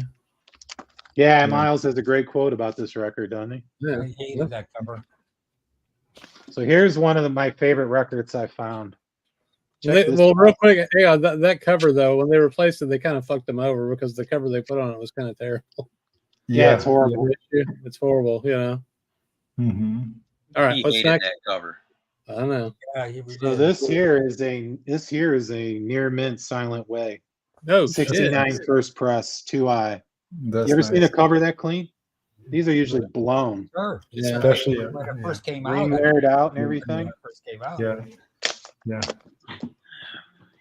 This was original vinyl, San Francisco. I took it off the wall. Mhm. Look at Nice. that. I know it's Yeah, tough to yeah, see. dude. No, It's not a I mark look- on it. So Jeff, how much does it go for? 'Cause I have no idea. Just asking because I have no idea. This was $85. Okay, oh, not Okay. bad. Yeah. I didn't hesitate because I've Mhm. never seen it this clean. yeah, that's I pretty mean, sweet. even the 70s represses, the covers all ring weared out. Mhm. Oh, Yeah, yeah. yeah, for sure, for sure. So here's something you guys may find interesting, especially being up on Westman's stream last night. The MoFi sounds way better than this. Oh shit. I believe so. I have a At least on 360, my- and yeah, and I have the same impression. So I just looked at my copy, Jeff. It's roached. yeah. That's why I bought it. I'm like, and I knew how good the MoFi sounded, but I'm like, where am I ever going to see that again? Mine is Yeah, roached. Exactly. Yeah. It's a piece of history. This was a Groove Merchant purchase in San Francisco. Nice. So this is second press. So you can tell the second press because of They have I mean, so it's a many. six-eye, right? Yeah, they have so many catalog on the runouts. It's Yeah, a mess. the- It took me forever to trick identify is- mine. right there under the Columbia. You guys see where in the black lettering it says CBS? Yeah. Oh yeah. That's the second press. Mhm, Okay. yeah. Mhm. Well, look at it. Again, I am now going to hunt down all the first press miles because of this trip. I have more. That's cool. This isn't all that common, or I'm sorry, this isn't all that rare. It's a pretty common record. But this is 61 stereo first press, near mint. Great performance. Oh yeah, Yeah, for sure. sure. Yeah, plus, his wife's on the cover. Is it right? Mhm, yeah. And I believe this is George Coleman, or is it Hank on this? I haven't really done the research. I think it's Hank Mobley. Yeah, but look at that. This was another Groove Merchant. Like I said, I left. I tell you, I'm big. Again, I can't stress it enough. Buy it when you see it. When you go on a big trip like this, because I left so much behind in San Francisco. And the Japanese vinyl in San Francisco was ridiculous. How much of it I saw. Mhm. Yeah, This is probably my favorite one that I got. This is my favorite Miles Davis record. yeah, it's a great one, man.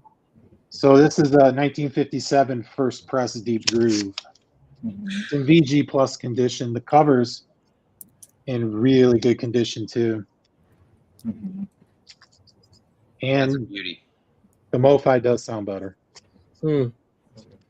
Well, Mark Glassman says the MoFas sound excellent, but different from the MoFas. I don't know what you mean. I kind of agree with that. One has capital letters, the other one doesn't. So it's Yeah, capital that's MoFi against non-capital MoFi. Yeah, But I've never seen this record like, a first press of this record before. So this was original vinyls in San Francisco. Nice.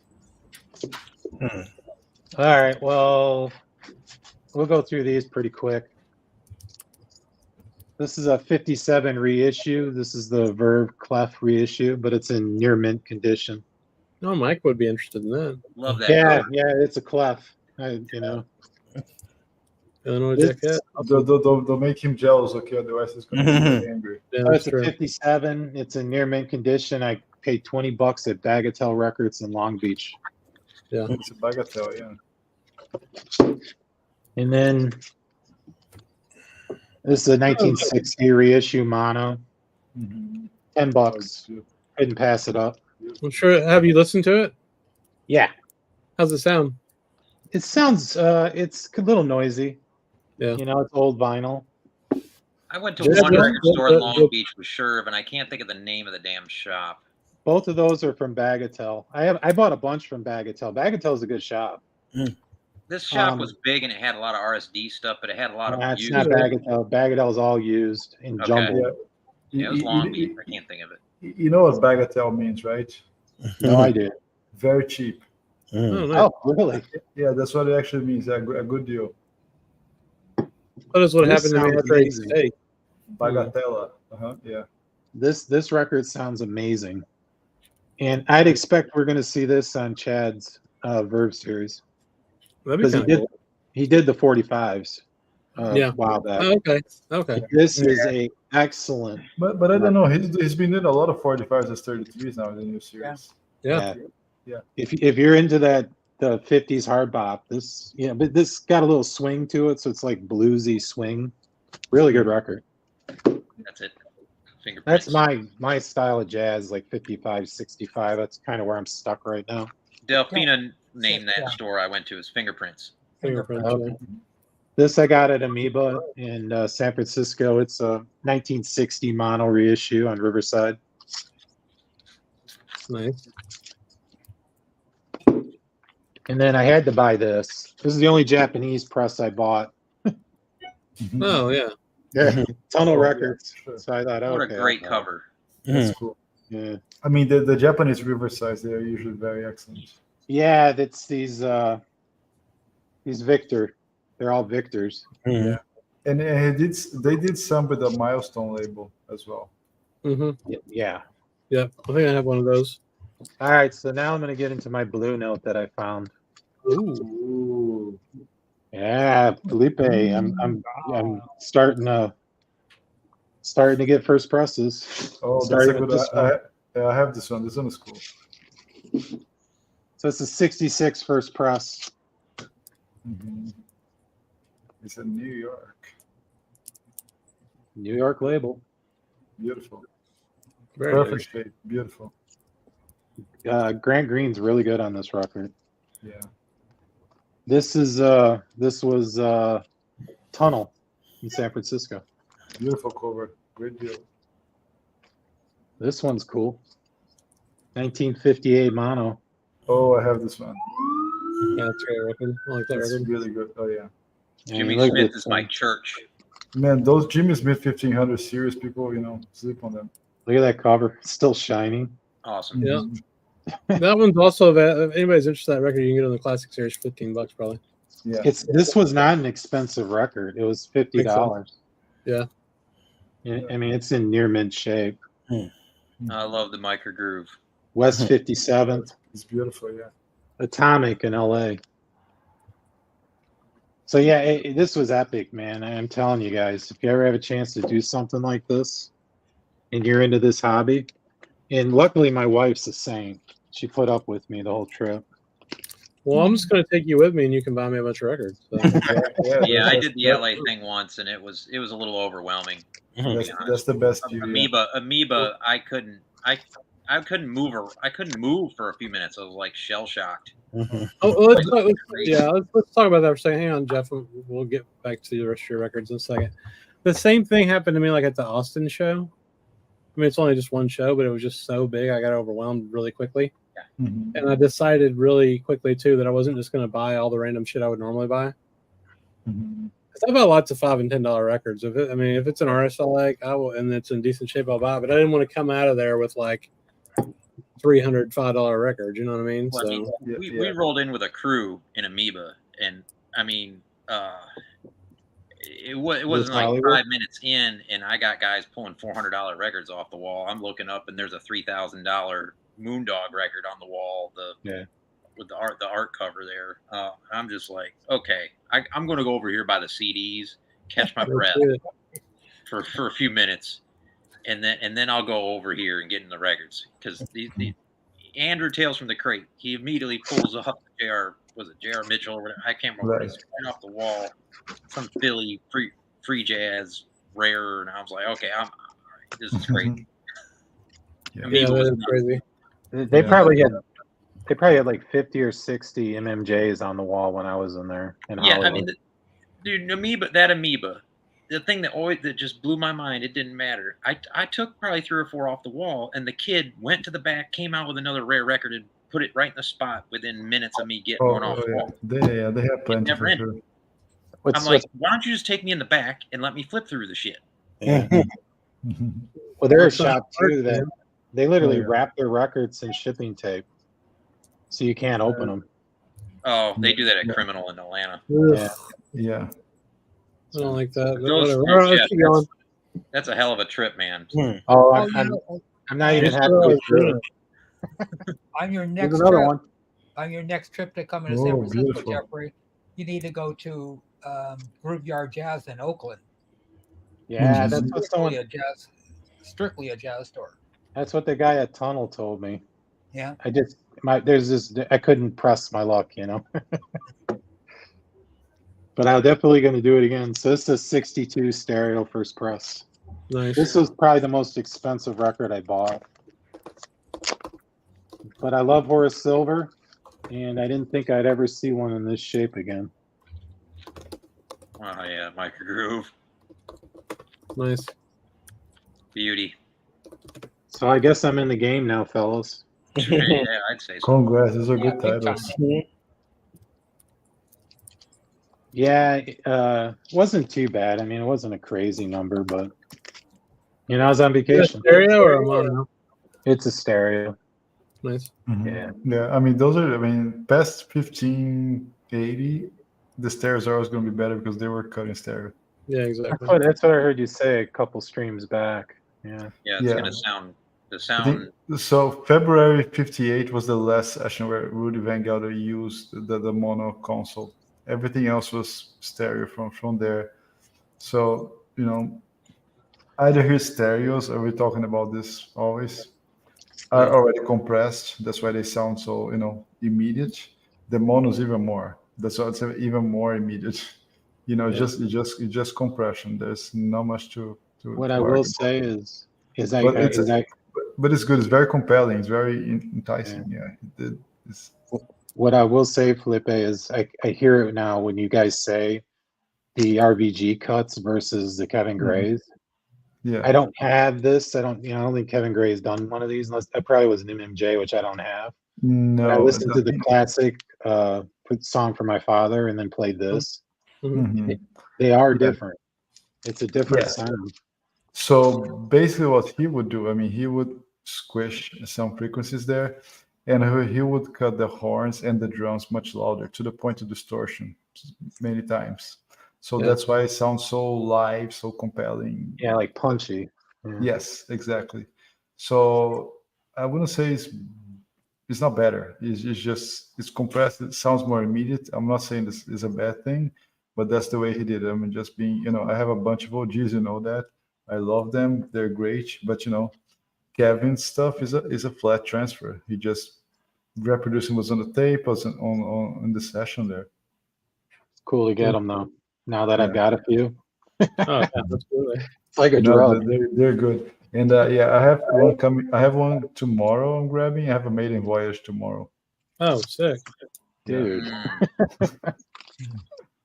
Oh, that's great. Amazing. That's a good one. So it's a white bee. It's okay. But it's RVG in the Det Wax. This record 70s presses. sounds amazing. Yeah. It sounds amazing. It is crazy. This record is like raw, right? It's very yeah. So if it's you guys great. see these white bees, with especially if it's Van Gelder or RVG, grab it. They're not that I have a ton of expensive. them. They sound great. Yeah. This one, this was from Sibling in Pasadena. Cool. Sibling. Cool. This right here, original vinyls. This is a Liberty. This record is killer. I love this record. Truly $1.99. Yeah, dollar. I'm a sucker for hype, so I had to buy it. Yeah. This record is so fun to listen to. It's so good. You know, when you gonna, Shrink. I mean, when was this Liberty out? Late 60s? Yeah, probably. Yeah, 68 and on. Yeah, whatever. Still got the Shrink. I'm not sure, but I think Lou was from somewhere near here, because if you come to Charlotte, you will find tons of Lou Donaldson records in the bins. Tons. They're everywhere. Jimmy Smith was huge in Detroit. We see a lot, and you see a lot of prestige soul jazz in Detroit too. I found a lot of Jimmy Smith here too. I got a ton of Jimmy Smith. I love that guy. Yeah, so I buy it. They pressed probably his records the most of anybody because he sold records. He was their top seller for Blue Note. What I find though is a lot of them are worn out because the DJs used them. Yep. Yeah. So this is another white bee, but this is Van Gelder and the Dead Wax. This is another great sounding record. Oh, I have the exact same cut, but mine has a cutout. This was $15, I think. Here's one I've never seen before, and I bought it because Felipe, you kept saying don't be scared of these DMMs. No, they're great. Yeah, they're great. This thing was sealed. It's not sealed anymore because I played it, but got How it. was it?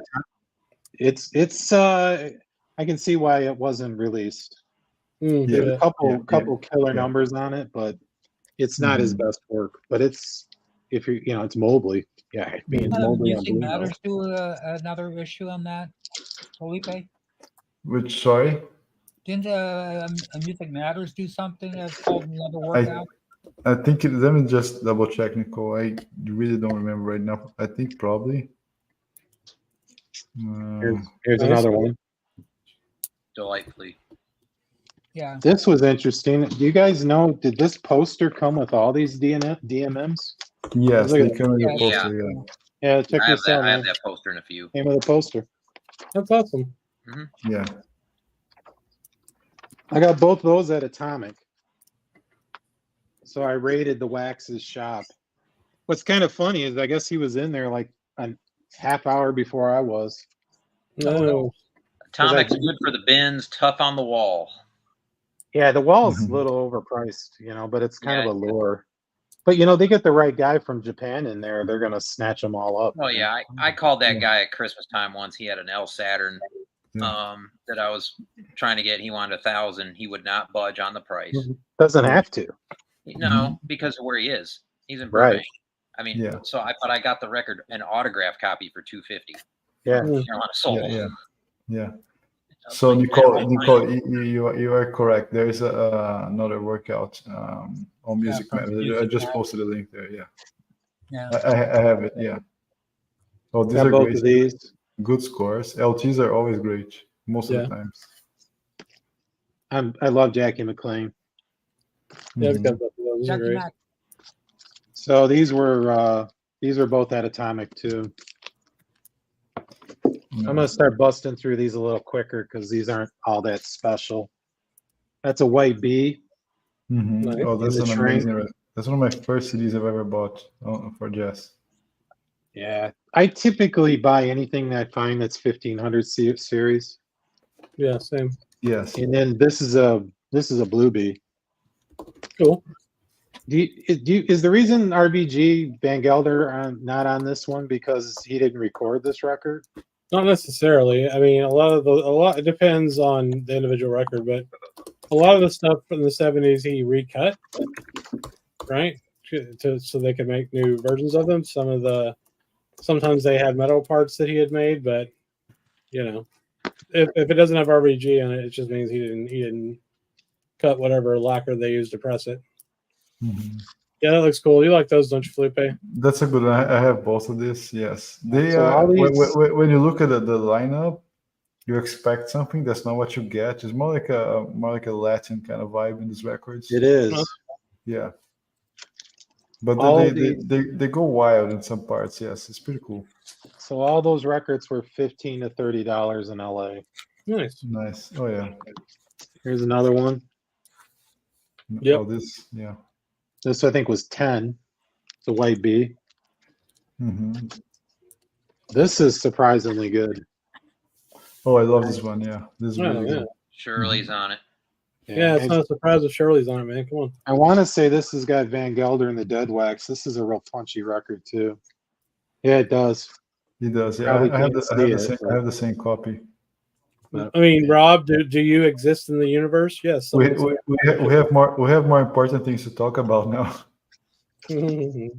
All right, so now we're into Prestige.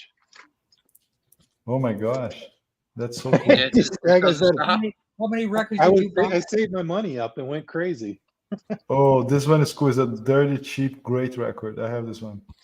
1967 first press. Chris, I think you'll like this. He plays the clarinet.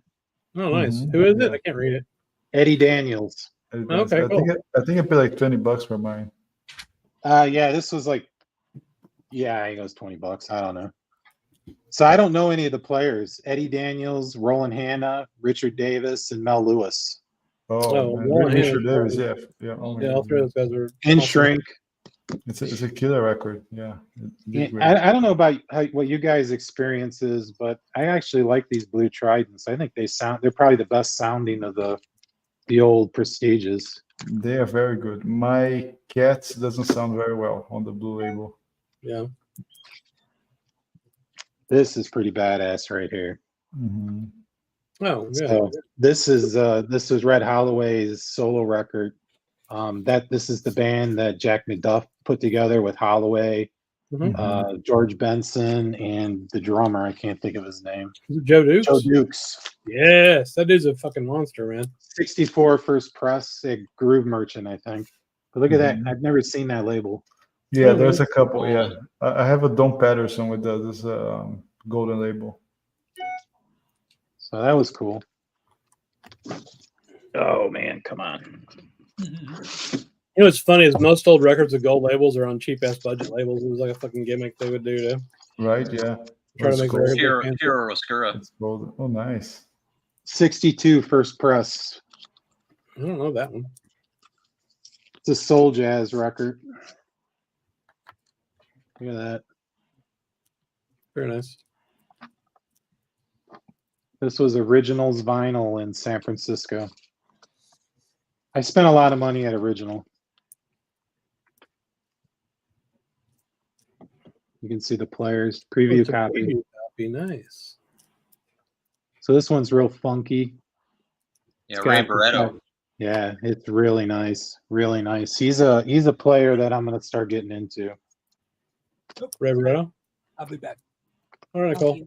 Yeah, I think they just put a VMP out of his. Yeah. Yeah, they did. Oh, nice. Ooh, that looks awesome. Yeah, this is near mint. 65 mono first press. Dude, Look at that. you went to Yeah. town, man. Original vinyls again. Just All right, Mike. We'll see you later. Have a good weekend. that place is just absolutely. Yeah. I don't know if they just got a big collection in, but I mean everything I think is you like hit it just right, man. Yeah. Oh, Yeah, that's cool. Yeah, that's a great LP. 69 reissue. This Oh. was like VG Plus. Got this at Groove Merchant in San Francisco. Now, you know when you were at Freak Beat, you weren't very far from where he's buried. Oh, I did not know that. Yeah. Sad story. Yep. 65 reissue stereo. The burner. Yeah. Soul jazz record. Blue label prestige. Cool. Then I got these at Bagatelle. So these are those Oscar Peterson live records. Oh, hell yeah. Who's on And the those? blue- So these were MPS, I guess, recorded them in Europe, and Prestige released them in the States. I may They're have 10 bucks a piece. Yeah, that's I good. like, Ultra's always great. but there's more. Check this out. Oh yeah, it's a great LP. Yeah. I mean, it's near mint, green label. Very cool. Found it in a thrift store or a vintage store in Huntington Beach in Orange County. Crazy. Yeah, that's a good one. This is a cool record. Oh, I need that. Yeah, me too. I don't You have guys that record. seen, but this is that that audio file run Impulse did in the 90s. You guys know these? Yeah, I got a few on those. Yeah, the limited Yeah. edition. 200 gram. Yeah. They sound magnificent. They sound so good. They're heavy duty. So this is like 200 my fourth one of these. I don't know who Dave is, but if he's selling tone pods for $46, they're definitely overpriced. That's a great record, man. The cover's cheesy as fuck, but it's a really good record. First press, Impulse. I got that. That's a good one. Love Clark Terry, man. He doesn't get a whole lot of notoriety. His Emersy stuff's good. This is the last of the bangers. It's a great one. I have that. Chico. Now, I will say I was very disappointed because I'm stupid. So I thought he was dressed up as a vampire on the cover. I was like, this is fucking sick. He's a vampire. I want that. And when Rob sent it to me, I realized he's dressed up as a bullfighter, and I was severely disappointed. I got this at the same thrift store in Huntington Beach. And I got one non-jazz record. Oh, no. Just to cleanse the palate. Oh, that's great. Yeah, just because I have never seen this. Oh, It's a white. Dutch limited edition 1977 Rumors I on would've white bought that. vinyl. How much was I it? You mean, remember? $50. Okay. That's I don't know that's if the I'd right bought that price. one. Yeah. You know, and it was in that Huntington Beach thrift store. I was like, what the heck is this doing in there? That's Yeah, wild. I had a couple sealed originals with a textured cover I sold to Dylan. And or maybe it was one sealed and one was unsealed, but I think he probably got $100 for them, Now that is Yeah, a kick-ass. They're going for 200 on Discogs. I'm not gonna sell it. My daughter's 20, 21, and she's Yeah. starting to collect records, so that's gonna be hers. There you Oh, go. Yeah, that'd this be is nice. the very first Beehive. Yeah, that's a great record right there. You know Beehive, Dave? The Beehive label? No. I have Oh, a dude. record recorded at the Beehive, which is Clifford. Yeah. Clifford Yeah, that's Brown. what that's what the label was named after. They only put out 17 records. Yeah, It's the a one place with in Johnny Chicago. Hartman on Beehive. Yeah, that Johnny Hartman's on. Yeah, that's the most famous one. But there's yeah, I love Beehive. I'm gonna get all the records eventually. I got about 6 or 7. Is it based on the place in Chicago, Chris? Yeah, that's It's what a it was named Chicago after. label. Yeah, it is. Curtis Fuller's got a record on it too. It's great. The Curtis Fuller's great. Nick Brignola is really great on that label too. I didn't know they had a label. Yeah. They only did, like I said, they only did 17 jazz records. Oh, cool. Got that. I've just hit a run of Inner City. Oh, damn. I really want that record. That's cool. These were all, I think the flight to Denmark was 20 and this was $5. Yeah. $5. That's an insanely good record. $5. What is that? I can't even see it. That Jack I don't- McGee is good. I like that. I don't know that one. Yeah, here's the new at the one, Beehive. This is really good. I have that one, Dave. That Yeah. record you said. Yeah, I have that one. $5. What is it? It's great jazz trio. Oh, okay. Kindness, familiar joy, with love, happiness. Okay. All on Inner City. Oh, Oh, sweet. Inner City. Yeah, cool. Oh, nice. Yeah, And this one. nice. All of these, I found a whole run of them at Bagatelle. Hank Jones, great. And then I bought a bunch of OJCs. So I had fun. Freaking sweet, man. This is a This is whole. probably the best OJC I found. Let's see. And which shelves did you buy afterwards? Yeah, no shit. I'm sorry, what?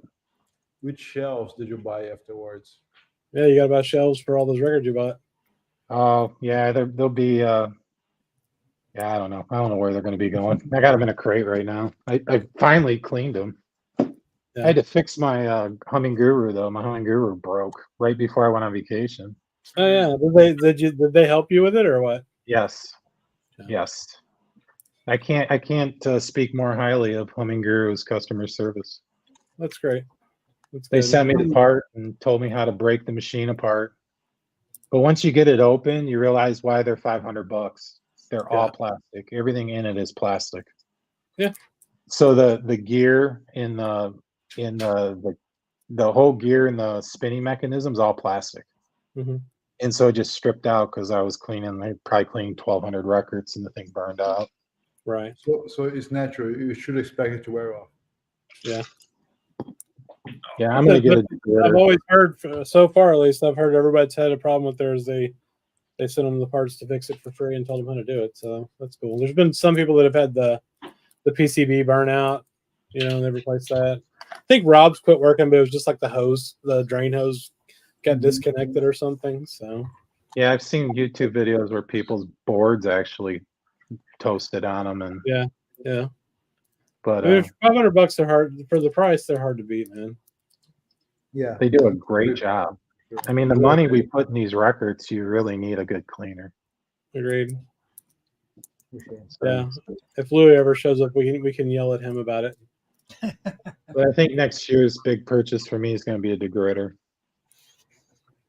I think I'm going to step up to a degritter. How much Really? does it go for? They're $3,500. Okay. Just double it and get you a Claudio, dude. You'll have the best one that exists. And What do you have, Nicole? Do you have a record cleaner, Nicole? Yeah, I do. Now you got also the VPI and also a degritter. Okay, nice. How do you like your degritter? Yeah, I like the degritter.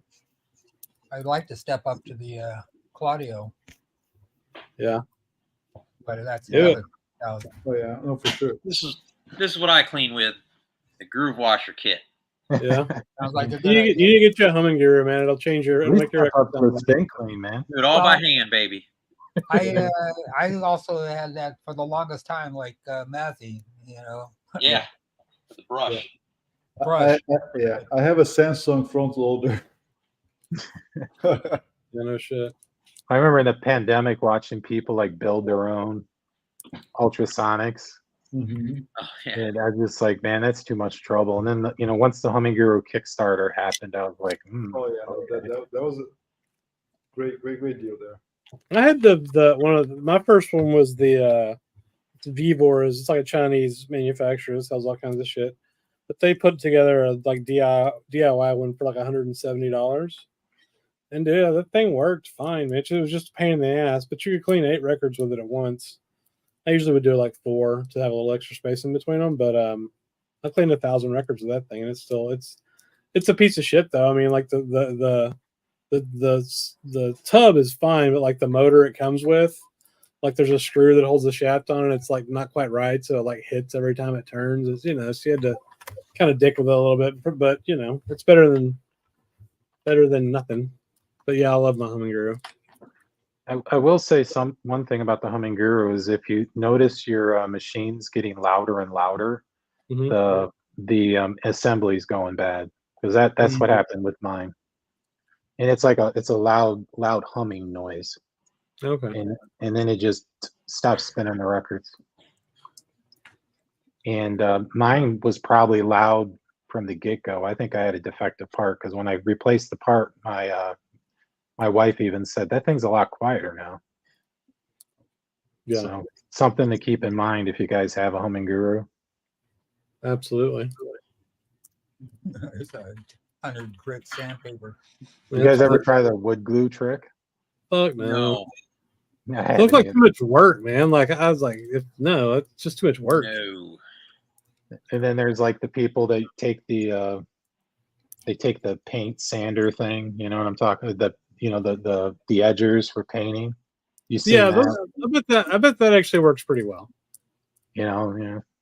I bet that works pretty well. Because what I do actually is, you can see behind me, I got a spin clean in front of my Humming Guru. So for used records, I put them all through the spin clean first, and then put them through the hummingbird, and it seems to make a big difference because like the hummingbird doesn't get fingerprints and oil and shit off, right? If you're just using water, so I found that the physical cleaning with the whatever soap, the spin clean uses with the hummingbird is a really good combination. Oh no, for sure. Some free. LMX is right. Sorry, go ahead, Felipe. What were you saying? Oh, mechanical rubbing, always a great first step. That's what. Yeah, I mean, Did you ever watch Uncle Paul in Austin? His channel. I forget his channel. Was he doing physical rubbing on his channel? I don't know. I think it was like Too Many 45s was his channel name or something like that. And he built a whole cleaning system under his sink, like attached to his, like as part of his kitchen. Yeah. Wow. It was insane. It was like there's like vacuums. There was you name it. It was you want to talk about cleaning records? It was part of his kitchen. Wow. Yeah. Built in. I haven't tried what LMX is talking about, but I've seen that is really good. Yeah, it is pretty good, Chris. It is pretty good. It just makes the water sheet off of the records, right? I mean, that's the point of the photo flow is to make the water just drop off the record. Yeah. I mean, you use it to rinse and dry a film, right? So that's the same idea. Has anybody tried what Danny Kaye uses that sends it to this guy Perfect Vinyl Forever? No. Yeah, that service. And I've been thinking about it. I mean, I'm sure it's amazing, but that costs more than half the records I buy. I mean, Well, I mean, if you get some of Chad's records, I would probably consider doing that. Yeah. Cool. Works. Nicole, I saw you had a box there. It came in. Yeah, I got the Rhino ones. God dang it! Let's see them. Yeah. Oh, really? Does Rhino ship records? I didn't know that. I didn't know they shipped them either. I saw them. I really like those rhinos. Yeah, I have most of them. When I get one, I'll let you know. Okay. Yeah. Same. Evo. Nice. And Black Sabbath, of course. I get mine tomorrow. And then I do have the Chad's Pablo. Oh yeah, nice. nice. I have an OG of that one that sounds really good. But that's amazing. Also, I have the 45 of Chad's of this too. Oh wow! Actually, this is one of my favorite Pablos ever. Yeah, I it's bet really that good. sounds amazing. And the Duke's Big Four. Yeah. That's a great one too. I have that. So I don't know. I mean, like I bought the alternate blues one because I didn't have it, but I don't think I'm gonna buy them if I already have them and they sound good. Did you just say, Chris? Did you decide to keep the the Monk box set or okay? So I asked them for a return label, and then I was too lazy to send it back, and that's been like 2 weeks, so I'm just keeping it. Yeah. It's great. I was gonna send it back because I wanted the covers, and I was like, fuck it, who cares? So I'm keeping it. It's outstanding. Yeah, I'm gonna open it up and dig into it this weekend. Chris, what record did I have you put in my pile? What do you mean? You don't have a pile? What are you talking about? I have a pile. We started. I don't have piles, man. I have piles at other people's houses. Somebody has piles. Yeah. Actually, that's not true. I am. You got to fill in for Rob for me, man. Yeah, that's fair. Okay, so let's talk about that because I am on a bit of a mission. There was one record that you said I don't know if it'll stay. Oh, what the fuck was that? It's staying. Whatever. I remember what you're talking about. No, I ended up deciding to keep it because I was like, I was interested. That Black Sabbath's going for over $100 on Discogs, which just seems crazy to me. 194 today, Chris. Starting at 194. Yes, starting. I just got an OG for 50. Okay, here's the thing, man. Like for $200, like that motivates me to just want to get it and flip the damn thing. Like I and think about it. I think mine is going to arrive by 2025 anyway, so by then it's going to be worth like 300. That's true. Because I have a feeling, and somebody asked this to Steve yesterday, but he didn't answer the question because he said he didn't know. So they're like they asked, are they just going to repress unnumbered versions of these, right? And the answer to that question, in my opinion, is obviously yes, of course they are. They're a record company that wants to make money. If they think they can do another repressing and have it in stock as a title, I don't see why they wouldn't do it. Like, it just seems crazy that they would limit themselves to one run of 5,000 because it's a sunk cost, right? Like, they pay for the mastering, they pay for the lacquers to get cut.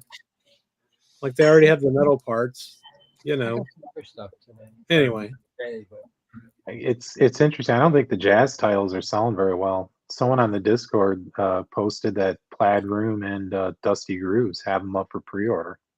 Yes. Yeah. Yeah. I posted that on Discord. It was me. Yeah. Yeah. So Dusty Groove has them. You know. Yeah, Plaid Room has them too. Plaid Room's said they have them too. So I mean, here's the thing: 5,000 jazz records is a lot of jazz records. Especially It those really guys. is. Yeah, It really is. 5,000 pop records is not enough, right? No, 5,000 pop records is not enough. You know, like Sabbath sold out in a weekend. Yeah. The first couple of Candios, they still have Candio in stock though. They still have Candy. Oh yeah, you should get that one, Chris. Especially since it's your favorite Cars record. It's outstanding. I got the OG. That's my whole point on Last One String was I have this OG that sounds I like have- I'm good. I've got 4 different copies of the OG. That's my favorite Cars record. I have like 8 Yeah, it's a great copies of record. it. I love it. But anyway, you know, so let's say I ordered my copy. It was on the as soon as it opened because Steve texted us in the MoFi group, like Friday morning, May 17th. I placed my order like, immediately. No shit. I don't even get a shipping notice yet. It was like Friday morning. It's been 2 weeks. Yeah, same here.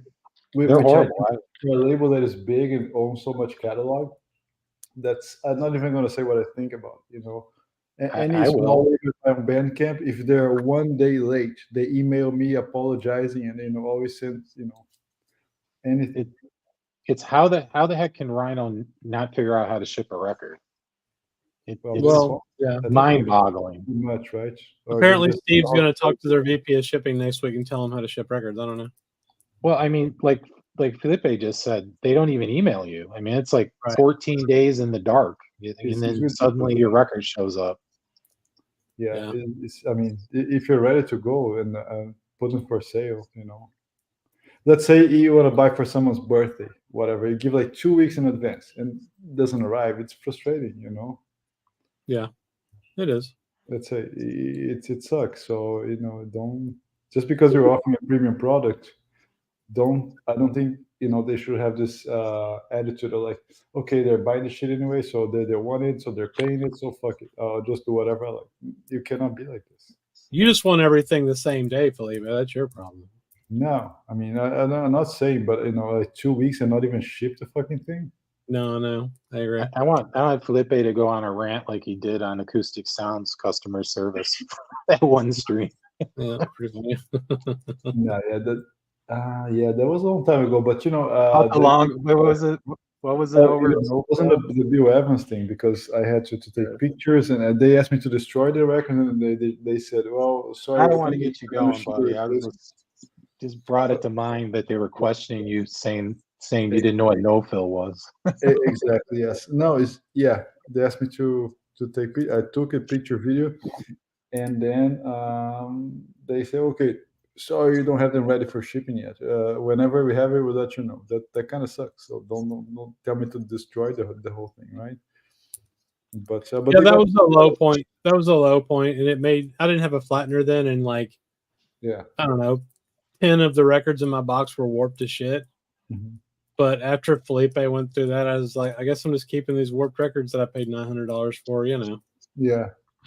But I think now it's perfect. I flattened every single one of them, and they're all perfect. Yeah, but I think if you're a big company, you're charging what you charge. Just be more responsible. If it's going to take a while, at least let people know that it's going to take some time.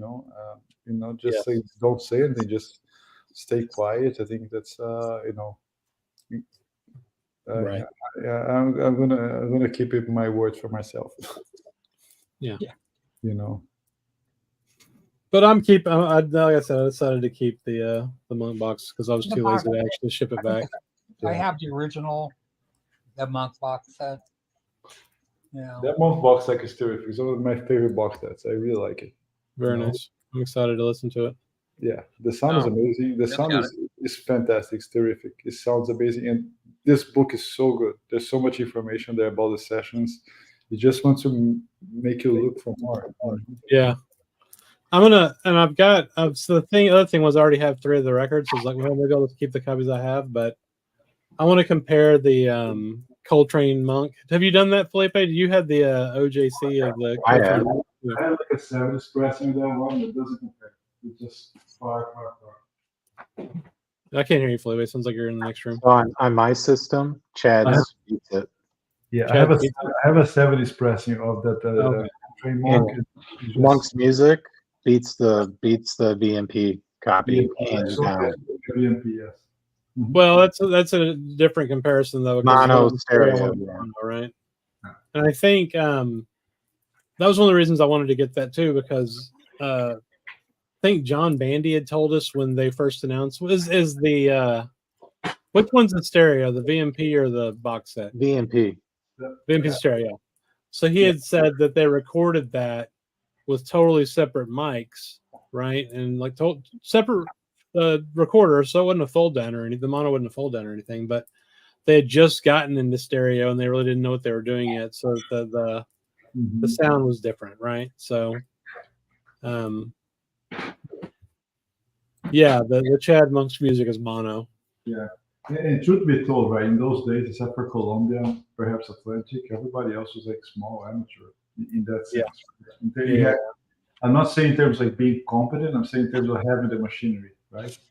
Yeah, Eddie, they are both Kevin Gray. So I mean, I think it's probably going to depend on your setup and what you like to hear and which version of either one of those you think sounds better. I haven't listened to the Chad one, but I'm sure it's great. But the OJC one sounds really good too. I just looked. I have the OJC. Yeah, it's Jazzland. Yeah. OJC. Yeah. And then I have I have a the Brilliant Corners, the like before the new OJCs came out, the regular old $20 OJCs they had, like 2016 or 2019 or whatever. I have that one and it sounded really good. So That's It's really better. Chad's is mine's better. the first Japanese issue of that. Yeah. Which it sounds incredible. I'm sure Chaz is better, but I mean, I was just thinking, if I did send it back, I have a good sounding copy. I could buy I'm something else. selling But, mine. yeah, I'm gonna sell mine too. So, and I may sell the VMP. I'm gonna listen to both of Monk's music and see if I want to keep both versions. But I'll tell you, the sound of Johnny Griffin's horn on at the Blackhawk record, it is absolutely amazing. Yeah, I haven't heard that record. So, and for me, the revelation of that box was Monk by 5 by Monk. I've never heard that record. That record's amazing. Yeah, I haven't heard that one either. I've been looking for an original. I have an original that one. It doesn't sound as close to Chad's. Yeah. So that box, I'm not a box set guy, but for $250 for Chad doing 7 Monk records, I mean, I jumped on it. I was pissed too when they bait and switched us. Yeah, for sure. And that's why I was kind of stirring it up on the Discord a little bit, but I was pissed about it too, and that's why I was going to send it back on and like, yeah, but you know what, fuck it, I'm just going to keep it. But at the end of the day, I cracked it open, and like Felipe said, the book's just absolutely amazing. And then I started listening to him.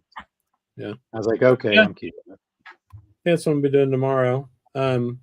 Sell a record, yeah, man. If you buy records long enough, you're eventually going to get to the point where you're going to get rid of some, or not. Mark Lastman would call that a hoarder mentality, though, but he says that about me all the time.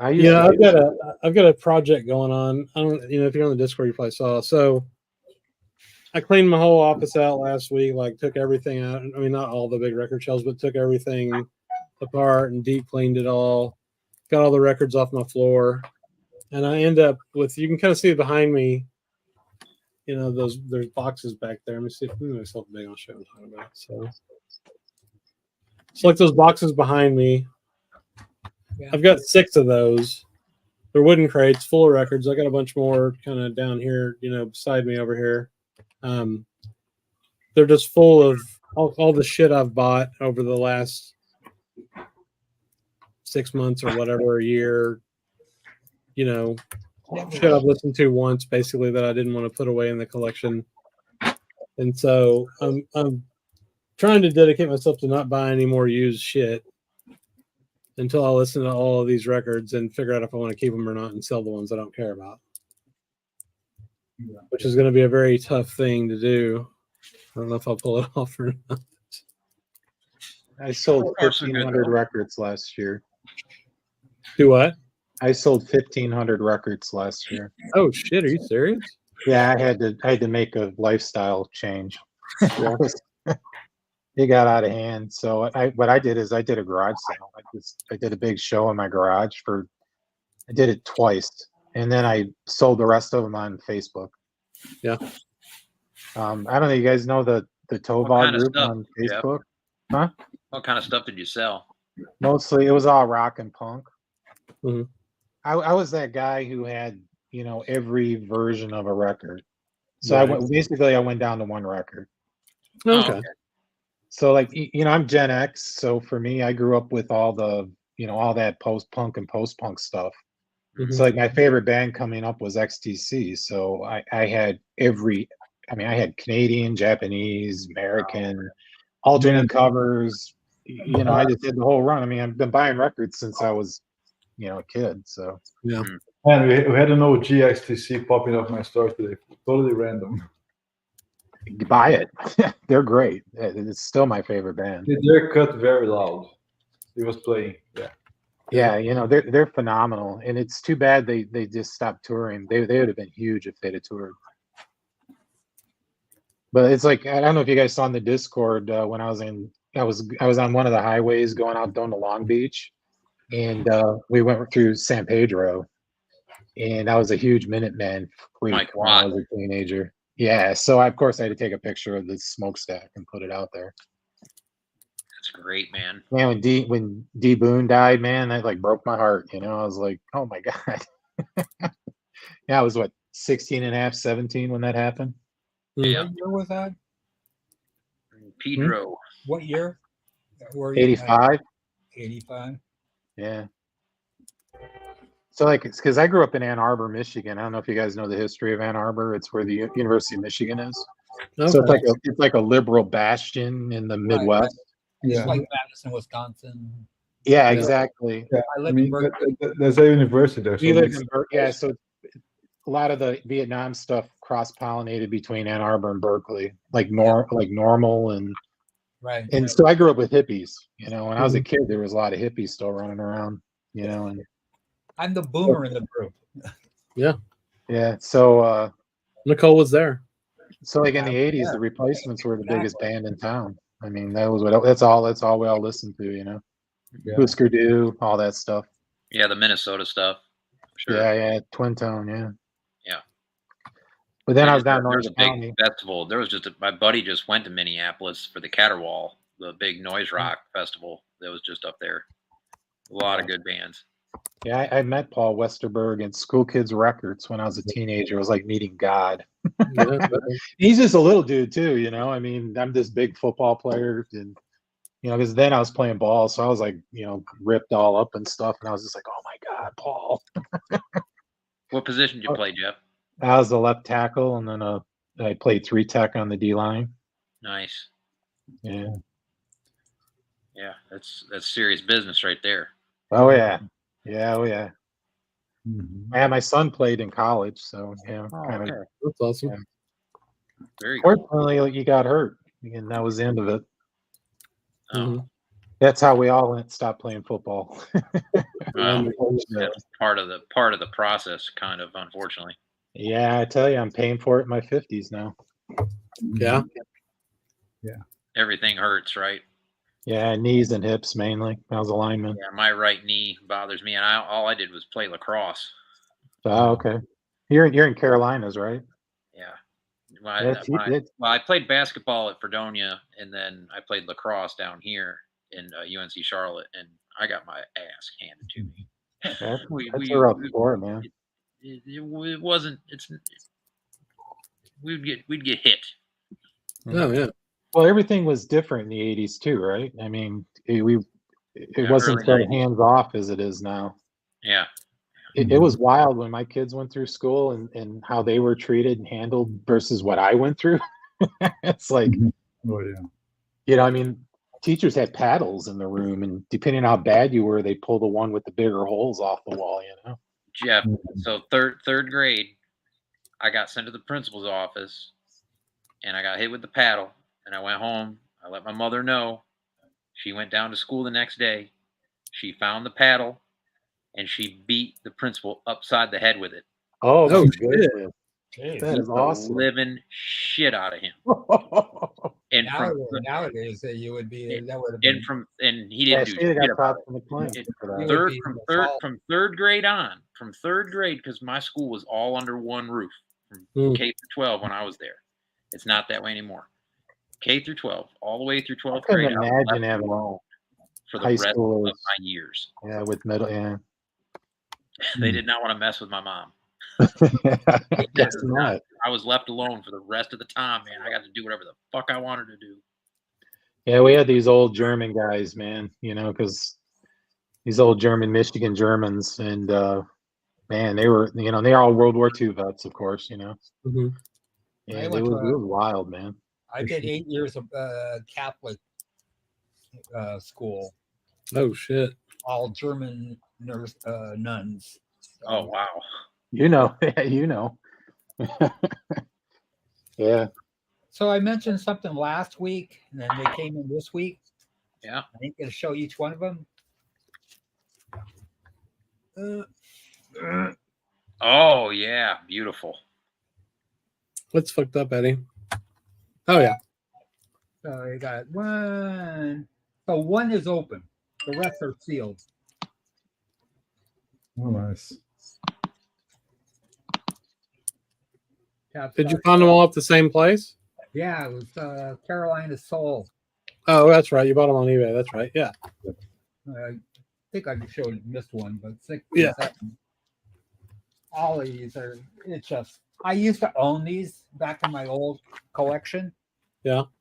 And my daughter always loved them because they, you know, when she was young, she goes, "Mom, can you play that record because I love the colors on it." Mm. She loved the colors. So, and then I got this today. I don't know if you can see this. Is what is the name? Jeffrey Sidewinder Ensemble. I was gonna order a copy of that because Dave Wayne showed that. Yeah, that's what I made that decision to get that. It was with Leroy Jenkins, Ned Rothenberg, Lindsay Horner, and Bobby Previtt. Cheap Heat. Yeah, Cheap Heat. Yes. And then CD wise, a few things that came in. Thing called if you can see it, it's called Two Views of Steve Lacy, The Wire. Has Bruce Ackley on soprano and B flat clarinet, Henry Kaiser on bass, which is unusual. Is that Centazzo on there? What's that? Yeah. Yeah, Andre and Centazzo. Cool. And then I got this one. It's a Dotto Leo Smith with players I don't know.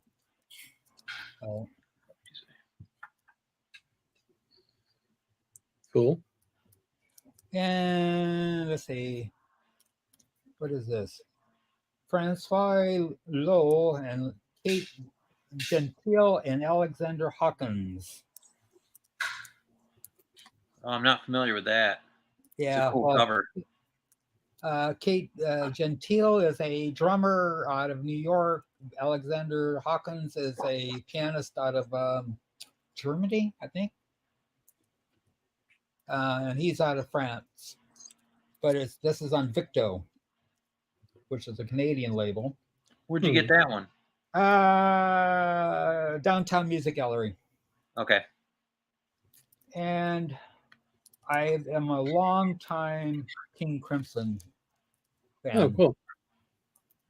And this is live at Montreal from 1984. Wow. Oh, nice. Is that before they had 3 drummers?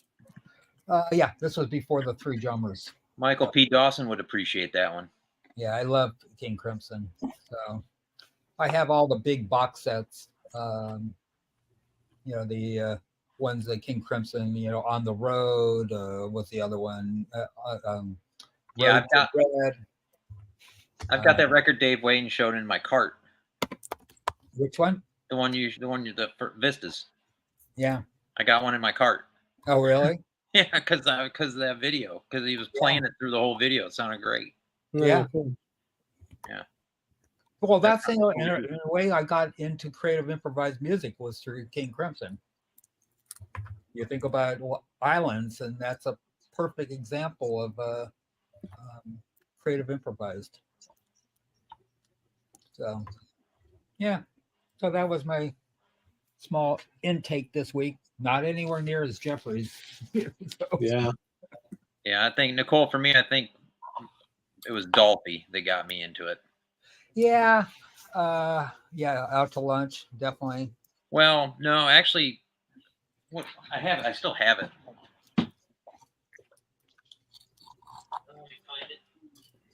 Yeah, I don't recommend going on a buying spree like I just went on. Yeah. If you do It that, was a once in a lifetime deal. Yeah. This was it, Nicole. Well, this is a good one. Oh yeah. Okay. This is the Oh, first. yeah. This is the first jazz record I ever got. Oh really? cool. Wow, what a place to start. Yeah, it came from Amoeba in LA. I ordered it, and this is what I started with. So I think I got it because Freddie Hubbard was on it, and I didn't know a whole lot about Dolphy, and then I heard Dolphy, and I was stuck around. I was like, Right. this is where I want to go. See, I'm still not quite there with the Dolphy and some of that avant-garde stuff. Oh, it's a process, man. It is a process because you don't start. It takes years. It took me, I have all the good hard bop and all that, and I still love that stuff. I have all these Jimmy Smith records and all that, but eventually you want to challenge your ear, and it's just part of the process. And eventually, Somebody once said, I don't know. I'm beyond free jazz now. Now I'm into this Japanese stuff, the Abe Koru and his proteges, and I'm gone into even further places. Yeah. Here's that book here. Let me see. I think I'm just starting to get into that 70s spiritual jazz stuff. That's good. Yeah, I went through that phase too of that stuff, and I still love some of that stuff. It's a little more hit or miss for me, but there's so many good labels and private pressings. I don't know if you have searched this book out. It's called Free Jazz in Japan. Yeah, I had that pulled up one time on my phone to get it, and I didn't go back and get it. I need to. Maybe it was the price of it. I don't think it was cheap. Yeah, I don't Look remember all the records you'll buy once you buy that book. Yeah. Oh yeah. Unfortunately, I buy a lot of books also on top of a lot of records and CDs. So. See, Jeff, what I just did is I bought a book on 78s, and now I'm buying all these rares. Piss 78s. Oh yeah, that's how it goes. I don't need. Nicole's a bad influence. She's already got me on the Squid Code. Now she's going to get me into this Japanese wormhole. Yeah. I was like last year when I first discovered the Jazz Bums. Mike was up with that little OJC book. He was showing it. There's another one. Yeah. And I was like, well, that looks cool. And I started looking on eBay, and I found it for like $20, so I bought it. And now I've got like 100 OJCs. Well, yeah. I started buying the OJCs when they first started coming out in the early 80s. So.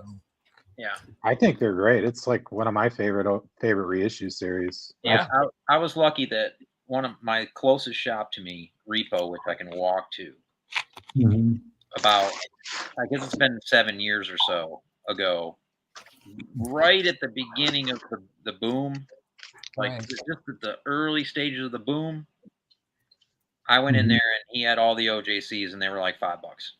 Nice. All day. Nice. That's what they used to be new. You just went to the back wall and they had them all. And I just went, oh, I'm into this artist now. I'm into this artist. And I would just get, they're all here. They're all behind me. Yeah. So you really want to get these that are like like below 200. Oh, They're yes. actually analog. Mm-hmm. Well, a lot more of them than that are analog, but yes. Yeah. This is a 071. Yeah. And then this one here is Okay, guys, that's very true. Move your asses and hit the like button, okay? Yeah. 064. This is actually a really cool Monk record. I wish Chad would do these. It's Oh, yeah. His piano, I have Riverside the piano sessions. Yeah, I have What the Felipe? CD. You have a CD of that? OJC CD, yes. Yeah, that, Yeah, you know, those Oh, are and like 15 bucks in I Cali. just want to address something, Chris, that we're talking on the Discord this week. Okay. So Marvin put his first album, jazz album, Kenny G's Miracles, the holiday album. The Stout. So because there was this discussion about smooth jazz, right? And all those some crazy theories we heard about it. So for the ones who haven't watched, I think it's probably going to be most because I watch it. There's an interesting and nice doc on Kenny G on HBO. You can watch it. And he participates on that. And there's like music critics and musicians themselves. I think I give him a lot of credit because he actually supports a lot of music that we don't even know about, with money, with a lot of things. He really likes it, and he's really he plays really well. I mean, he practices a lot. He's really skilled. He doesn't play the most engaging music, the most like forward pushing music, but gotta give the guy some credit, I think.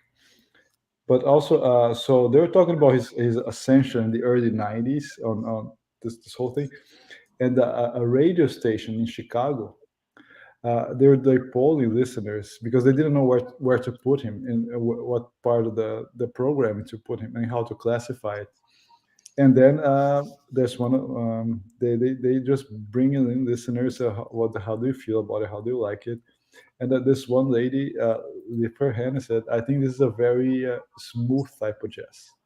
And then the radio station in Chicago started promoting it using the names. This is smooth jazz, and that's where the whole genre started taking off because he was a big hit, right? Especially in the early '90s, he was selling like millions of records. Oh yeah. Right, and to this day, he sells a lot. He's probably the best-selling jazz artist ever. And I mean, I like his music. I don't buy his record, but gotta give the guy some credit. I think people just hate him just because everybody hates him and don't even know anything. Just you don't like it, just it. But there's a lot of perhaps great musicians that are so admired. People also don't know much about them, or they're not doing something that's that relevant. I think. Sure. I say that's where the expression smooth jazz came from. Yeah, I was reading something. I think it was on the Discord too, or something links. I don't remember where it was, but they also would take these songs and cut out pieces of them. Mm-hmm. Right? Pat Metheny got really pissed about that because they would take some of his stuff and cut out the really smooth parts and just play those parts. Yes, that's what their focus group liked, was this part of the song. Oh, no kidding. Yeah. Huh. Cool. Mm-hmm. Yeah. Well, it's like George Benson. Everyone just thinks of breezing, right? I love Brew. I saw George Benson in 1973 at Keystone Corner in San Francisco, and Earl Klug was his rhythm guitarist. Mm-hmm. No kidding. Yeah. Wow. The year I was born. Yeah. But I mean, you get something like this. I mean, this dude can play. This Mm-hmm. man, yeah. I mean, he is amazing. You were born? Oh, I feel old. Mm-hmm. I went by the high school and college already. I remember the video with In Groove getting his collection. That was something else. Yeah. If anybody hasn't watched it, he did a really great interview with Beato, I don't know, a few months ago. A year ago. Yeah. That was a great interview. Well, everybody, I got to roll. Okay. Okay. Take care. See ya. See you next week when Mike will be back. Yeah, when is Mike? Where is Mike tonight? He's at his sister-in-law's house. I sent him a care package today. So maybe he'll did? add that to the show. Nice. All right, later on. See you, buddy. All right. George need to get his ass back to jazz. Who? George Benson? Come on. I think he's made his money. Yeah, Seems like he's just kind of living in Phoenix playing golf. Yeah, dude. Yeah, he's living in Phoenix or so. Mhm. Yeah. Yeah. But That was I a also cool video think that Zito yeah. did. Yeah, I think there's too much of this also. Like, you should play this, should play that. But anybody who ever read the book Notes and Tones, there's a few questions that Art Taylor repeats to every single musician, and one of them is like, do you play for yourself, for the musicians, or for the audience? Nobody, zero said I play to the audience. Right. They either play to themselves or to the other musicians, because the audience is going to be a consequence. Which You know, I'm not an art. I mean, art has to grow, right? Mhm, So, yeah. so musicians are going to change. And Yeah, for another question he asked everybody was, how do you feel about electronics in music? And everybody, from the 30s guys to the 70s guys, everybody said, I like it. I think it's part of it, and it's so the purest thing. And I think it's just most like something that the audience kind of builds. Oh, it has to be like this. No, those guys don't give a fuck. They're doing whatever they like. And putting electronic, it's an advancement. Just look at one of the greatest records ever, right, Chris? Which is Bitches Brew. Yes. So I don't know. Do you want to wait until next week when Mike's back to shoot the video for Bitches Brew, Felipe? Fine, yeah. Yeah. Mhm. Okay. Yeah. But yeah, I mean, here's another point. Well, they used to just record everything into a fucking horn with no microphone. Like, Mhm. was that the purest shit ever? Before the microphone existed. So, Exactly. Yeah. No, for sure. And, yeah, I mean, it sounds like they were full of ego if they were just playing for themselves, Felipe. no, I don't think that's not what it means, Marvin. What they're talking about most is that if I'm in a good mood, if I feel like I'm playing well, the band is gonna feel it, and the band is gonna respond to me, and then we're gonna put out a great show by consequence. What they mean is that I'm not trying to please people, but I'm trying to get the best out of myself on that day, on that performance. That's what they mean. Yeah, of course. Now Marvin's making a joke about the argument me and Dan had this week. Oh, okay, right. Which, speaking of electronics, that's one of the things that I disagree with him about is, he's very specific about the period of jazz that he Mhm. likes, which, I mean, everybody can have an opinion, that's fine, but I feel like he disparages other work that the same people were doing. Like, Mhm. that's their music. They made it. I think Right. they knew where they wanted it to go. And, Exactly. that's kind of where I differ, I guess. Yeah, and I think back in those days when he was conducting those interviews, like between 69 and 72, Mhm. and I mean those things like really merging, consolidating, and think about now, right? There's so much more things that you can do. So let's say sampling, right? It's just so amazing. If you're a good sampler, you know how to. First of all, I think you have to know where things are, and Marvin knows about it as well. He's a hip hop guy. You have to kind of have a deep knowledge of music to know where to pick samples to sample from, and then have to stitch that stuff together and lay a lyrics on top of it and make a melody out of it. It's just super hard to do. And Right. so that's one way that electronics are not easy. And even a good example, I'm gonna say it again next week, Chris. It's on Bitches Brew related. Oh, yeah. You know who sampled Bitches Brew? Who? Radiohead. There's a track, there's a B-side on Amnesiac called Kinetic. It's a sample of Miles Runs the Voodoo Down. The drum loop there is a sample of Miles Runs the Voodoo Down. Yeah. And that's brilliant what they did there. Yeah. Take Madlib and Dilla. There's just so many people doing great stuff. I mean, it's not easy. And I think electronics it's just another thing. It's just not better or well, like I'll give another example of like there's a record I got during the pandemic from a lady in England named Imogene Thackeray. Mhm. She put out a really cool jazz record that her and her friends recorded during the pandemic, and they recorded their parts in their homes, individually. She would send them over tracks, and they would record their part and send it back to them, and she put it all together, and it sounds kick-ass. So, and some of the stuff was probably played on a freaking digital synthesizer that was sampled or whatever. But the technology's come so far now. Like, I love acoustic music. I mean, I love jazz. I love all of it. But like, I feel like that the digital audio workstations that you can get now, and the software synthesizers and software instruments of all kinds. I mean, you can get a piano patch that sounds fucking killer nowadays, right? That sounds amazing. And if you play it with a really good keyboard controller, you can get the articulation and stuff, that a lot of the articulation and stuff that you can get out of the regular piano. So my long-winded point is that I feel like those tools are like almost a democratization of music for people that don't have access to instruments, and it allows people to collaborate with each other across international lines, and Exactly. That's what I think is great about it. So because if you think about that's how hip hop kind of started, right? They started gentrifying the Bronx. Those people had access to nothing. Yeah. Right. And they got to make music out of turntables in the garage. Well, yeah, and they stole all their parents' old funk records and found parts of them that they wanted to use.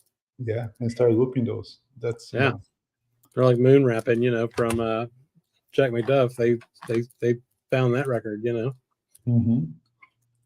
that stuff is amazing.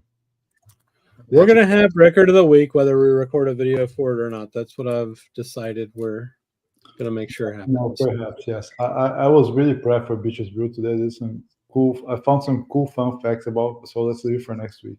Well, we can record it if you want, unless you want to wait for other people. I don't care either way. Let me see about one fun thing. Well, we need to have. So the track John McLaughlin. Yeah, the track John McLaughlin. So Miles doesn't play on it, right? Right. So that track, because the first record. So the records are distinct. It's true. One thing that people have been chatting about this week is that they could be a single record, as they could, because record one and record two are very diverse, right? Yeah. So Pharaoh's Dance has 19 tape splices edits. Out of those 20 minutes, there's 19 splices there. That's why it goes so wild. Yep. And then you have on the second side, you have Bitches Brew, of course, which is same kind of vibe, but different from Pharaoh's Dance.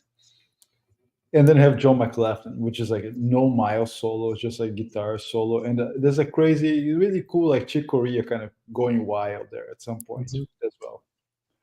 So, and the reason why it's so short, and it's just like there out of the blue, it was supposed to be like a third movement, the closing to Bitches Brew, but it couldn't fit the record. So they just put it on second track and stick it in there on side 3. That makes sense. Right? Yeah, that's cool. I was checking it out. I think we'll do it next week, because I want Mike to be there, because he used to, I've loved being able to experience my journey over the last couple of years, and Felipe and Mike's journeys through the music, because we kind of experienced it together, So like one of us will really like something and say, y'all gotta dig this, and the other person will be like, no, that's shit, I hate it, and then maybe a year later they like it, and then it's just really fun, and with all of you too on YouTube. I even brought the first copy of Bitches Brew that I bought. I still have it. Nice. Which is like this guy here.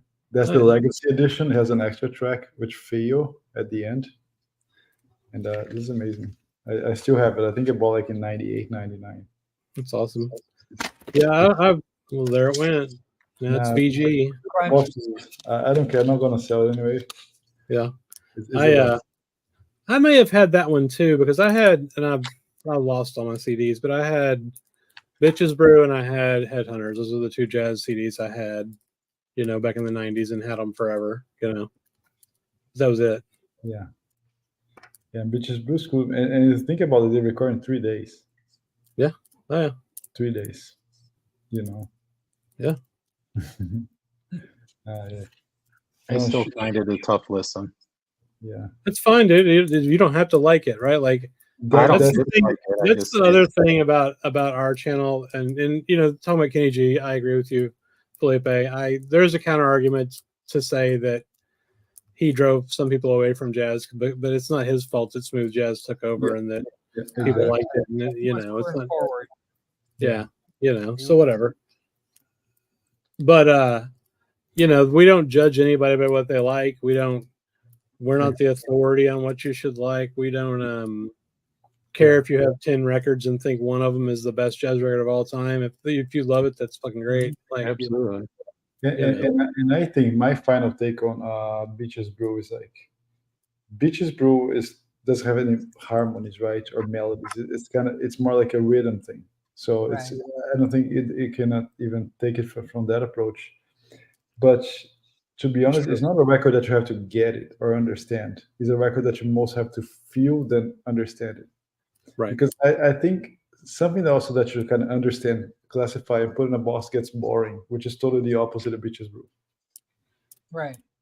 That's I remember back in when right before Bitches Brew was released, there was a full ad in Rolling Stone, which was before at that time it was still a newspaper as opposed to a. I think it's here.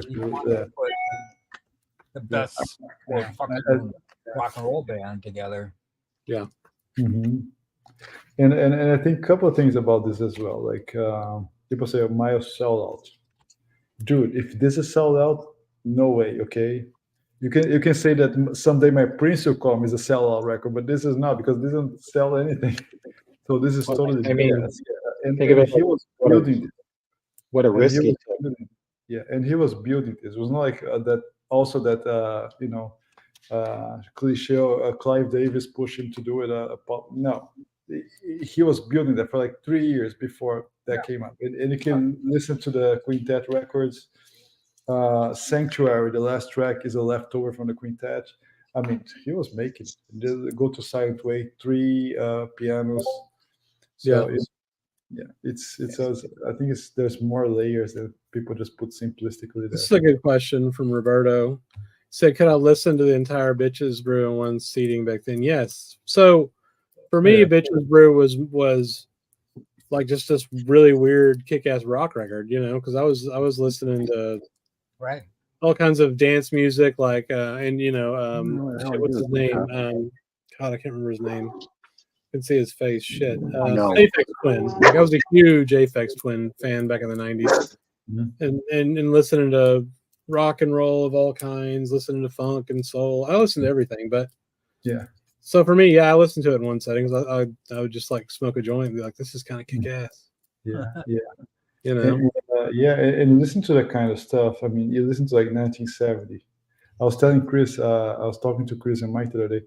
You listen to Pharaoh's Dance, that drop like it's just like Pink Floyd, that kind of stuff on the run. It's just like that. I think other Pink Floyd songs like Care for That XOG, that fragmented thing is just like Miles Runs the Voodoo to me, Yeah, I've said this in the past. That's one of the first shows I saw it at the Fillmore West, where Miles did Bitches Brew, opening up for the Grateful Dead. Nice. Exactly. And the Grateful Dead, they emulated so many jam sessions of Bitches Brew among their sets in the 70s. I saw him a couple years later at Keystone Corner doing the same thing. Yeah. There was and I know we're going to talk all about this again next week, which we can talk about it twice because it's like my favorite record anyway. So, but I saw there's a live version that came out in 2011. Does anybody have that? Which one? Let me see if I can find it. It's called Bitches Brew Live, I think, and it came out. It was recorded in there's some boxes from the 70s because they played the things so much, especially the Cellar Doors. I'll find it. There are many. There's in Japan. There's a version that he plays. The concert in Japan was the last concert before he retired in the 75. They played the whole, not the whole record, because actually Pharaoh's Dance was never played live, never, because they're so edited that they just couldn't do it. Yeah. So here's what I was talking about. I saw this. I don't know if there's a vinyl. There is a vinyl version. No, it's a music on vinyl. Okay. Yeah. So yeah, I'm going to put a lot of those. This is from 2 shows, I believe. Let me see if I can click on that one. Maybe it'll say. I wonder if it's 1,000 or a 5,000 run. I don't know. It's only $25, so Yeah. it's just the LP, yeah. And so it was at Isle of Wight and then Newport, and that was, I think they were both recorded in '69. No, yeah, the Newport is interesting, Chris, especially Miles Runs the Voodoo Down, because they played as a quartet. Mhm. Wayne Shorter was on his way, he missed it because Right. of traffic, so they play anyway, Miles Runs the Voodoo Down. And they played a very fast, you see Gary Bartz is there. They played a very fast version, and it didn't work. So for the actual recording, it was suggested to Miles to do like a New Orleans marching kind of style. That's why it kind of slowed down the tempo, and it sounds so dark and sinister, right? It's a really dark song. I'm not clicking buy, Marvin. I'm not buying anything right now. Or I just, y'all are like the worst sorts of people with your encouragement of my horrible addiction. Yeah, Well, that's your That's fun though. I mean, Discord. I'm really glad that I'm not getting anything else new for a while, because I want to listen to this shit, and then I want to sell I'd like to sell 100 records. You know, like I've got about 2,500. I'd like to sell at least 100, maybe 200. You know, there's a lot of stuff I'm never going to listen to again. Maybe once. Like I got a bunch of old ass Columbia shit, like the $64,000 Question TV show jazz record. I mean, it's cool and all, but like, do I really need to keep that forever? Probably not. Mhm. No, you buy it and talk about it next week, Roberto. Jazz Bum's Mike will be on my side. About not buying shit. I am not Bella. So most of my CDs I put it in files, and like album files. I have very few CDs that are still in Joe cases because it's just easier and it saves a lot of space. Yeah, but I know then you never can find it, and that's No. I tag each one of the covers of my oh jeez. so I know what's in there. Oh god. Or at Look least at- have an idea. Not like a detailed list, but there's like a style and from A to D or whatever it's on each one. So Now, do you keep the covers or do you throw the covers away? No, I keep the covers, I keep everything. You keep the back little tray insert too? Yes, let me get one of my folders. Yeah, let's see what Usually you pull out the top slip and you put it in with the CD. Sounds like it. So what Now, I ended up losing all my jewel cases, and then I wanted to sell my CDs and I couldn't. I've got like 3,000 CDs that don't have jewel cases. Well, the other good option, Notes and Tones showed, they have like like the sleeves we use for vinyl. They have those for CDs, and they have little pocketed ones, so you can keep the CD separate from the inserts. So yeah, those are good options too. Nice. That's what I would recommend. I don't remember the brand. What you remember? Those big black binders. I can't. yeah. What was the brand? Y'all had them. Yeah, that's what I did. Yeah. Okay, so you use two sleeves for each. Yeah. Okay. And I know exactly everything that's in here. So I put the CD on top of the cover. Yeah. Yeah. I was doing that, but I was afraid of heat and stuff for the some of the ink from the cover to stick to the CD, so I just put them separate. Yeah, Audio Logic, that's it. And these things are kind of cheap, so and it has a handle we can hold them. I've got some really big ones that I've got on my DVDs in because I throw away all the DVD cases because nobody cares about DVDs anymore. They're not worth shit. So yeah, I literally just threw away everything except for the discs, and they're at my lake house. So when we go up there, we don't have satellite. I can watch all my old movies and TV shows and shit. It's fun. Yeah. That's cool. That's how I keep them. It saves me a lot of space. You should throw your records in there too. Yeah. Imagine they had just giant record portfolios that weigh 500 pounds. I do Oh, not that would have, be super heavy. Yeah. don't have a good storage system for my CDs. You do have a good storage system? No, they were like literally taking over my bedroom. Oh, they're just piled up in giant. Where it's all piled up. Yeah. Yeah. You just Yeah. need to get one of those big The corner. only CDs that I have here are like box sets and I had them back in the day. I had 4,000 CDs, and and those ones with I had You don't towers. even. I still have some towers. There are some CDs like in boxes or the ones that come in those paper sleeves. They cannot separate them. Yeah. Yeah. And But you boxes don't even see those things in the thrift stores anymore. I mean, there was like CDs? No. 15, 20 years ago, you'd see those towers all the time for a couple bucks. now it's hard, think especially that, the I used to the get IKEA ones the are hard to find these old days. rack, which they hold 500 CDs. Yeah. So Yeah, I this had is some really nice shelving for my DVDs back in the day. It was made out of stainless steel. This company started back in the 90s. They started like CNCing them out of just aluminum sheets, and they had like rods and nuts and bolts them together and bought them on the internet. Those things were fucking awesome, man. But yeah. So there's a box I had here with me for tonight. I'm gonna keep it for next week because there's two boxes for Beaches Brew. There's one of the complete sessions which are not complete. Mm-hmm. But it's most of it, and this one I like this one better actually. Is the 40th anniversary. Oh, cool. Yeah, That's cool. This is amazing because it has 3 CDs, but the record itself has leftovers, some other edits without the whole splicing, and you have also a CD3 with a live concert, 1979 Tanglewood. And there's a DVD with the Copenhagen concert in '69. nice. Have you watched it? Yes, it's pretty kick-ass. So, Nice. You know if you can stream that anywhere? The concert? Probably. It is. probably, yeah, you can find. And the book is really cool. The book with all the information, very very detailed. So this is different because the complete sessions, complete quote unquote, only has like the studio stuff, and this one has concert and different. There's a little more, a little extra, a little different here. They complement themselves, but I think this one has more cool stuff to check out for sure. I think all those Miles complete sessions and the bootlegs they're worth getting. Yeah, those are cool. No, They've done Roberto, a couple of them. I think they've done some of them on vinyl too. yeah, I they just did some the bootlegs. Music on Vinyl did some of the bootlegs. Mm-hmm. Years ago. Yeah, they originally came I out. was saying I can't get back into CDs. I don't need another rabbit So- hole to go down. Yeah, I'm not buying CDs because I still have all mine. I kept all my stuff and I have tons. But 'Cause, I mean- so Roberto, I don't have a Mosaic box. I have a Columbia box. I think are you sure it's Mosaic? Because it's all Columbia. It's all Columbia stuff. Yeah. So there is one. I have a long box of that one.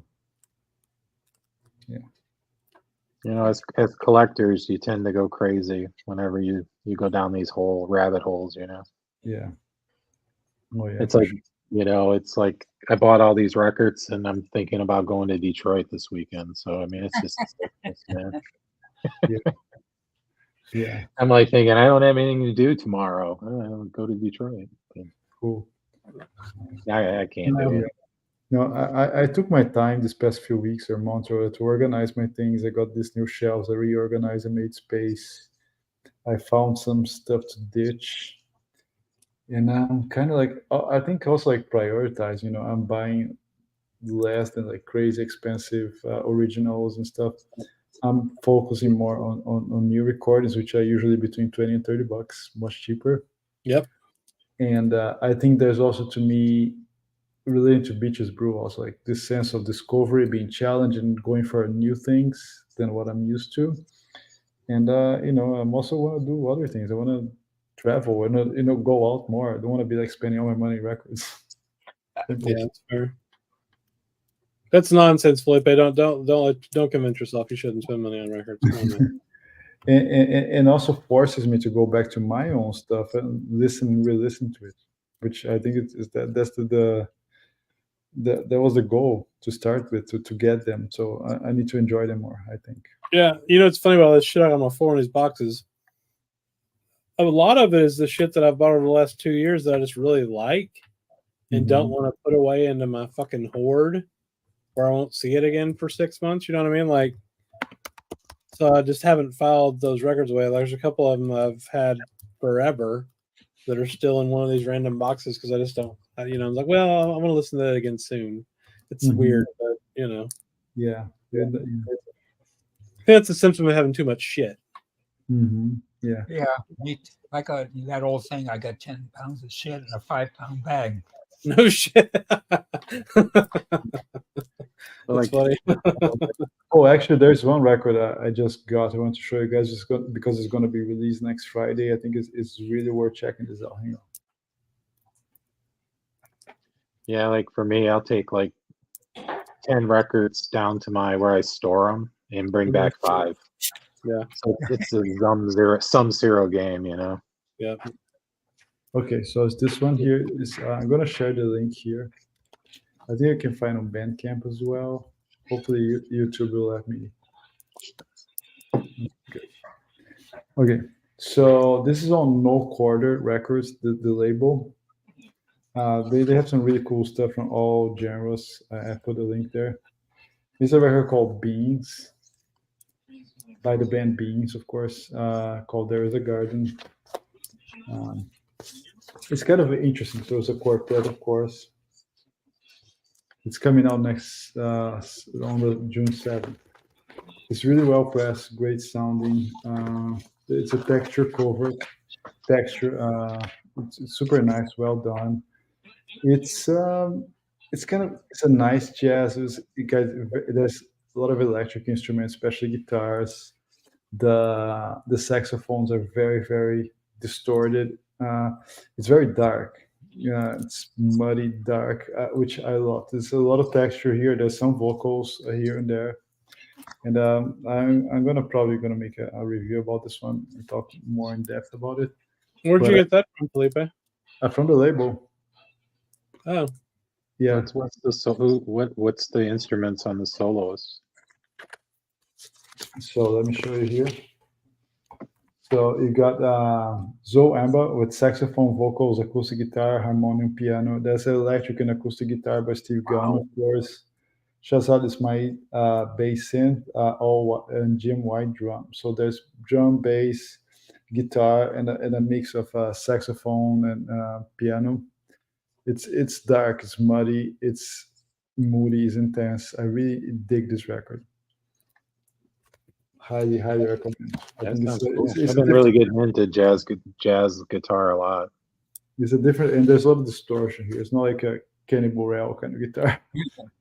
Yeah, and it goes on because some parts you just don't even know if it's guitar or saxophone because they're both kind of distorted. So it's pretty cool. I think it's a really nice experimentation there. Yeah. How did you like it, Rev?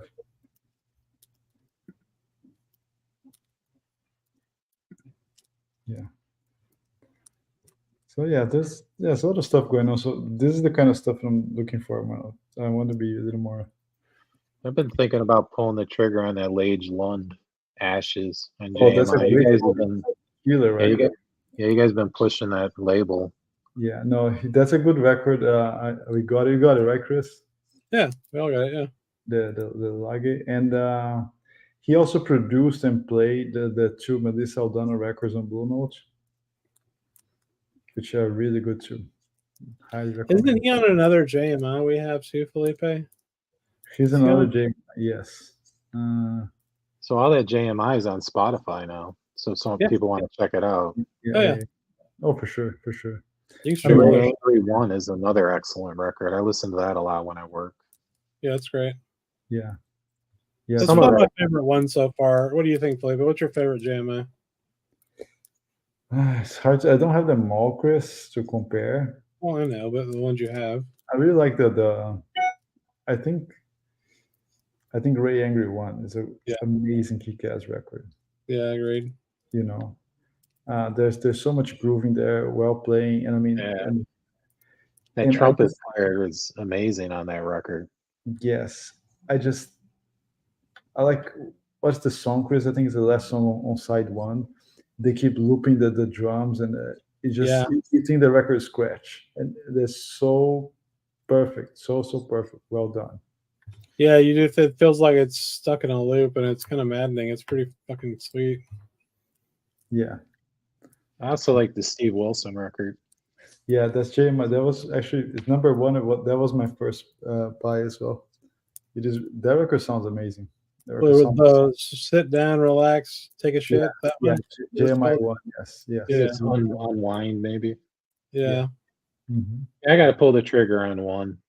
I've been listening to a lot on Spotify, and those guys, they don't make any money on Spotify streams. So no, Angry's awesome too. If you like that record and you haven't seen it, you watch the interview we did with him. Mm-hmm. Yeah. I did watch that interview. It was really good. Yeah, he's an interesting guy. I had no idea he was a jazz pianist. Oh, yeah. I just knew him from the roots. Yeah, no, he's been doing that.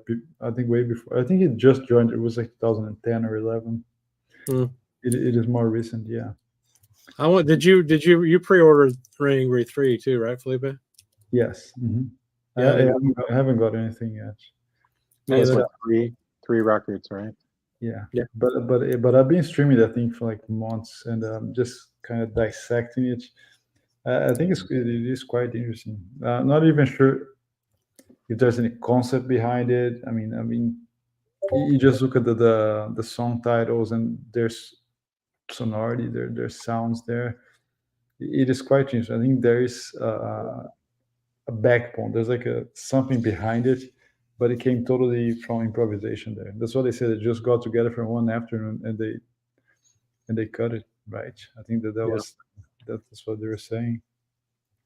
So isn't there a jazz musician starting a label too? I think I saw something. Yeah, Jérôme Sabag. Yeah.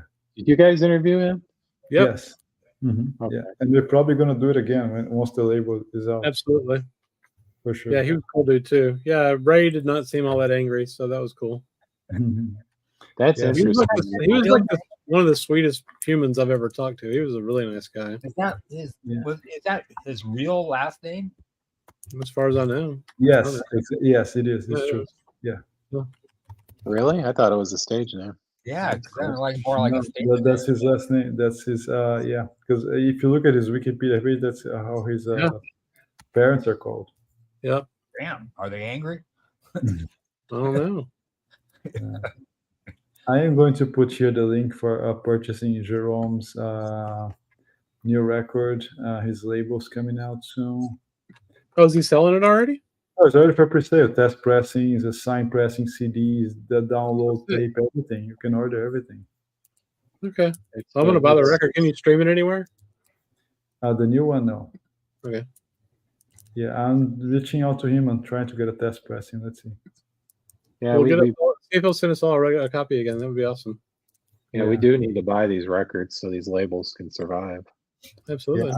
I'm putting here his the link, and he's doing all analog and everything. Yeah. Yeah. So the name of the new record, of course, is Heart, and it kind of follows the same pattern of the covers that he does with that like white tag and the picture. And the picture is so beautiful. It's Joe Martin on bass and Al Foster drums. Mm-hmm. It's terrific lineup there. So let's see. This is one of the best records in my collection right here. I'm sorry, it's Joe Martin on on bass. Yeah. Bass. Yeah. So yeah, you like that one? I like it a lot. I saw Gerald Clayton live in Detroit in January. Oh, Gerald Clayton. Fantastic. He is a monster, yeah. Yeah. And actually, Anthony just had a record release today. Oh, really? He played with the British singer Joe Harlow, and he's been posted on his Instagram. And then the record file came out today. I'm going to put the link as well on Bandcamp. Yeah, Vintage was a great record. Yeah. I'm interested to see what Kevin does next. I mean, he's talking about, I keep hearing bluegrass. Mm-hmm. That could be really good. Yeah. So here it is. The name of her record is called The Path of a Teeter, and Anthony Wilson's playing on them. Nice. Yeah.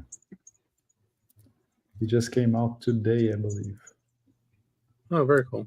Yeah, it's gonna be in He ships still next. tours with Diane Krall, right? Oh yeah, oh yeah.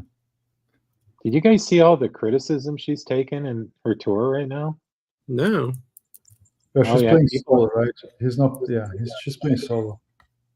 Yeah, people are saying she's like just basically just showing up, very uninspired. I think she's in Australia and the Asian Pacific right now. Yeah. Who is this? Yeah, it's all over Twitter. I think I saw it. Whole threads on how she's just mailing it in. I don't know if it's true or not. Who were you talking about? Diane Krall. Oh no, well, sorry. How was it? How was she when you saw her? Obsolete Media. Yeah, I think she was here in Fort Lauderdale, like I think in February, but I didn't go see it. Yeah. Did she have the full? She had the full band with her, right? No, she wasn't, because when we chatted with Anthony, I asked if he was going to be here. He told me no. He said I think she's touring solo. Yeah. Oh, maybe that's what's going on. Yeah, yeah. Because you see that band there, her touring band with Anthony, that's a tight group. That band is because is Anthony Wilson. It's John Clayton. Yeah, right? it's the guys on this, right? The guys on this record, except for Gerald. Yes, Yeah. pretty much. I mean, it's when Anthony does his solos, it's pretty. I mean, you guys have seen it on YouTube. Yeah, It's amazing. and a record that I recommend for like audiophile purposes, even if we're having fun. Her record live in Paris is killer. I love that record. Isn't Chad's No, redoing that, right? No, it's an ORG-45. No, Chad is doing, I think, her first or second studio He's album. doing 3 of them, I think, right? 3 or 4. There's three. Yeah. The live in Paris sounds absolutely phenomenal, and the solos there. Anthony Wilson gives a nice solo there. Also, who plays in that record is Paulinho da Costa, the percussionist, the Brazilian percussionist, which is like he's probably like in 99% of the records ever recorded. Where there's percussion, he's there. Yeah, way more than Ayrton and all those guys. I mean, he played from Miles Davis to Michael Jackson, everybody to this day. Felipe, have you heard the new Charles Lloyd that came out a couple months ago?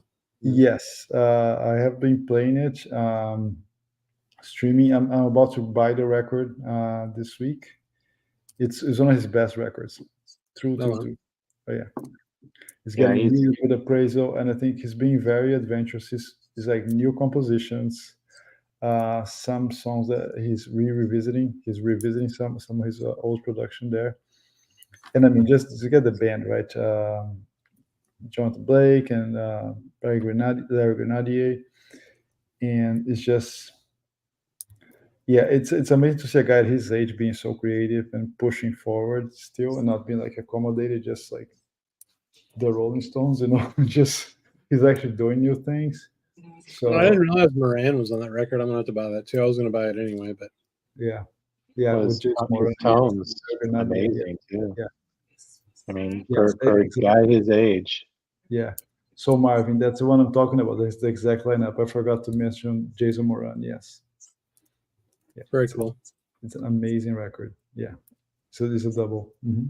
Yeah. That trio, those trio records he put out a year or two ago were really good too. And they went on sale for like the box set they have was like $100 and something to begin with. I think it went on sale for like $30.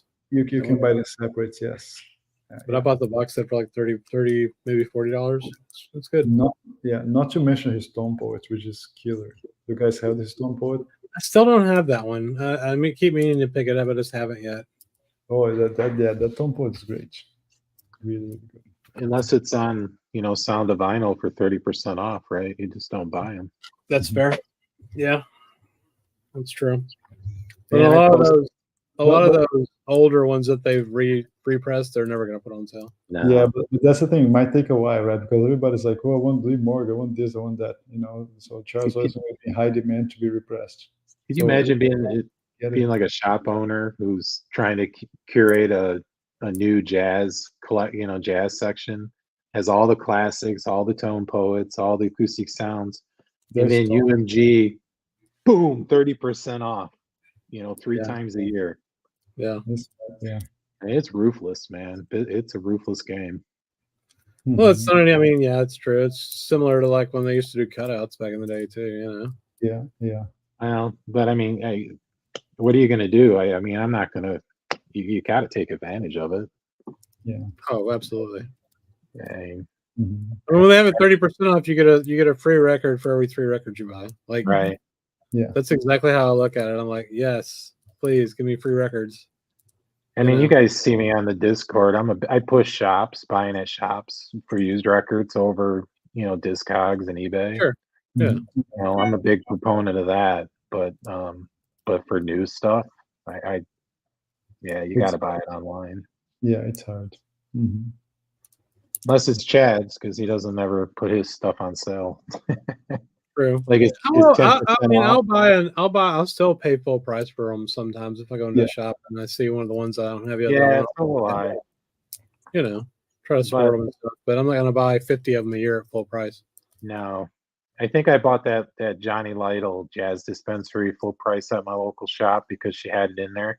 I was in there for RSD, and I was like, man, none of these titles did it for me at all. I was going in for that Shelly Man, and they didn't have it, and so I bought the Johnny Lytle. You can probably buy the Shelly Man on Discogs, right? Yeah, absolutely. I don't typically buy on Discogs, so I don't even look. I'm kind of weird like that. Yeah. I'd rather buy on eBay, to be honest. At least I'm protected more. Yeah. How? Because eBay, you can return the record regardless. You can with there's less scammers. I've been scammed too many times on Discogs. Really? I've never had any issues with Discogs. I just only buy from people that have 100% ratings that have sold more than 50 records. Yeah, I don't know. Yeah. You know how everyone's experience is a little different. Once you get burned a couple times, it's like, forget it. There's plenty of places to buy records. And I don't typically chase the vintage stuff online. I like to find it in the shops. Yeah, me too. I like to find it in the shops too. What I usually do though is if there's something I want to buy on Discogs, I'll find it and then at a shop that I like, and then I'll just buy other records from them too. And I buy a lot from record stores on Discogs. There's so many of these record stores now have all their shit up on Discogs too. So I don't buy from individuals nearly as much. Banana Records out of Florida is a really great shop, and they have good prices. Their grading's is really good. If you're ever in Tampa, you should stop by that place. It's nuts. Yeah, it's huge, right? Yeah, it's like a warehouse. Yeah, so it's cool. But yeah, but I like eBay. I like sniping auctions and getting a good deal. I like the action of the auctions. I know it's not for everyone. That's fair. I can't deal with the stress. No, I mean, I just want to get it done. Yes. Yeah, I know. Yeah, it's not for everyone. Can you just use a bot for that? I do use the auction stealer though. No, that's a bot. Yeah. I don't do. No, I actually sit there with my phone. I used to do. That's why I said the stress. And I said, "Fuck it. I'll put a number that I want." And like those celebrity auctions are crazy, like funky sounds. The jazz record, store in New York City. I got involved in one of those, and my number was way low. The record I was going for was I put in 280 and it went 480 and the winning bid. Jesus. It's like if you guys watched Whatnot streams yet? Oh, I don't watch those. No, I have not. I actually sell on Whatnot. How does that work? Because I was thinking about trying it out myself. It's a live auction. So kind of back up, I was I was selling live on Facebook during the pandemic. And so I was involved in a couple of the groups out there, and I would sell live. And then I imagine some really smart people were seeing what we were doing, and then Whatnot suddenly came about 3 years later. And it's real similar to eBay, but it's a live auction format. So I set my phone up in front of me, and then I just show the records and I talk about it, and then you start a bid. And what I do is I don't necessarily say if I want $20 for a record, I'll start it at 15. And just to try to get some action. and then you try to get people to start bidding, and they'll bid it all up. And like especially for jazz records, there's some people like you're wanting to sell your records. They go for more on Whatnot because people get into the bidding. It's the Do you have to develop an audience, or is it just they're just people that just show up? Well, there's tags. Okay. So like I have a storefront. It's called 2i Records, and then I just put a jazz tag out, and yeah, I usually get 15 to 30 people. But like Mike from the In-Groove, he gets like 600-700 people. Yeah, yeah. And they just bully up the bids. I know. I watched those a couple times, and it's just like, wow, you're overpaying for some of these records. I watched him last night. He was selling old tone poets. You know, he's been saying he overbought all these records, right? And he's kind of giving them away. He was putting them up on Whatnot, like Grant Green's Latin beat. Yeah. You know, which no one really bought, right? So he's selling them for 15 on his website. He started putting them up on Whatnot, and people were buying them for 40 and 45 bucks. Okay, so Jeff, a question, because I don't do these things. What's the profile? What's the buyer there? Who is that? Who is that buyer? Most are new to the VC. They're new collectors, and then you've got the whales. So there's some high end sellers that put really good stuff up. Like Felipe, there's a couple guys that sell a lot of OG Blue Note. Mm-hmm. But they put it up for what it's basically Discog median, and then they get people to bid it up. Right. So they take about 15% off the top. But what's real nice about it is they collect the tax for you, and then you can just do all your printing for your shipping labels. So they collect all the shipping, and I've got a label printer. I just basically moved what I was doing on eBay over to Whatnot. Yeah. Sounds much easier, and it's live, and you can get it done. You don't have to wait for a week. Yeah, I'm doing one tomorrow night if you guys want to watch How much do they charge you? it. It's like 15%. 13? Yeah. Throw a link into the Discord and the vinyl exchange. It's better. I think. Yeah, eBay, I will. eBay I is did like, my first one. And that's how I'm going to purge now, I think. So I do Whatnot, and then I just move it to eBay. I'll do 2 auctions, and then what doesn't sell, I'll move to eBay. Because what I find is different people come. Yeah. You know? That's fair. So the other thing I've had really good luck selling with Rob just on his YouTube channel. We usually get about 100 people. Mm-hmm. Yeah, it's and you're not paying any percentages because No. I mean you guys got the audience. You know, you and Yeah. Rob. We all hang out and watch. It's nice too because we know most of the people we sell to, and you can get a pretty good deal even if it goes for the Discogs price. Like most of the people I've sold to have bought 5-10 records from me, so it's like it's $6 no matter how many for shipping. So you're saving money either way. Right. I watched one of his auctions, not this past one, the one before, and I thought he was real fair. Yeah, 100%. I mean, real fair, and I just wish he would not do them on Saturday. I'd probably hang out, but Saturdays, I just don't have the time. Because in Michigan it's 3:00 when he starts, or 4:00. Yeah, 4:00. Yeah. Yeah, so I'm usually out and about. That's fair. That last one, I was actually in Santa Monica when he was doing the one Saturday last weekend. Oh, wow. Should have knocked on his door. Yeah, I didn't. I knew he lived in Santa Monica, but I was on vacation, and we don't know each other. He's a weird dude. I'm just kidding. He was awesome. I met him in Austin. We hung out a lot. It was fun. It was just like hanging out here. He told me what shops to hit, man. I appreciate it. Yeah. I just basically followed his trail. And Yeah. now I fully understand why Rob the Wax shows the records he shows. Because he lives in LA. Yeah. Yeah. 100%. And he goes to the shops like all the time. Yeah, I name dropped him a couple times. Like I said, hey man, there's this guy on YouTube. That's how I found your shop. And they're like, oh, Rob? It was like, oh yeah. Yeah. It was kind of fun. That's We how I need knew. to high roll an auction. Will Roberto show up and just pay me $20 for a bunch of $5 records? You can be as big a high roller as you want to be, man. Yeah. Yeah, I'll put a link out in the Discord, and if you guys use the link, you'll get $15 credit on your first purchase if you buy something from me. That's cool. But I'm not going to be putting anything worth. I mean, it's all basically a bunch of Munko JCs I just replaced with the box and Lots some of people. other, That's some so other great. stuff.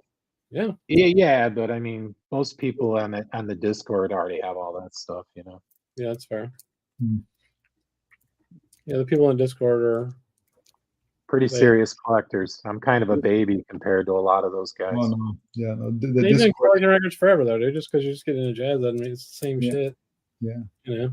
I'm definitely down the rabbit hole, that's for sure. I'm like telling people at record stores in LA, you know, oh no, that's not a first press Riverside because the groove isn't in through the mic, and I'm just like thinking, oh my god, I am in deep now. Oh shit. But that's funny. You might ask them, so who's playing the record? They might not even know. Yeah. That's All right, true. guys, I'm getting out of here. All right. Yeah. Cool. See you, Nicole. Have a good weekend. Nice Nicole, chatting. you. So yeah, I would recommend it, Chris. I mean, it's pretty easy to sign up.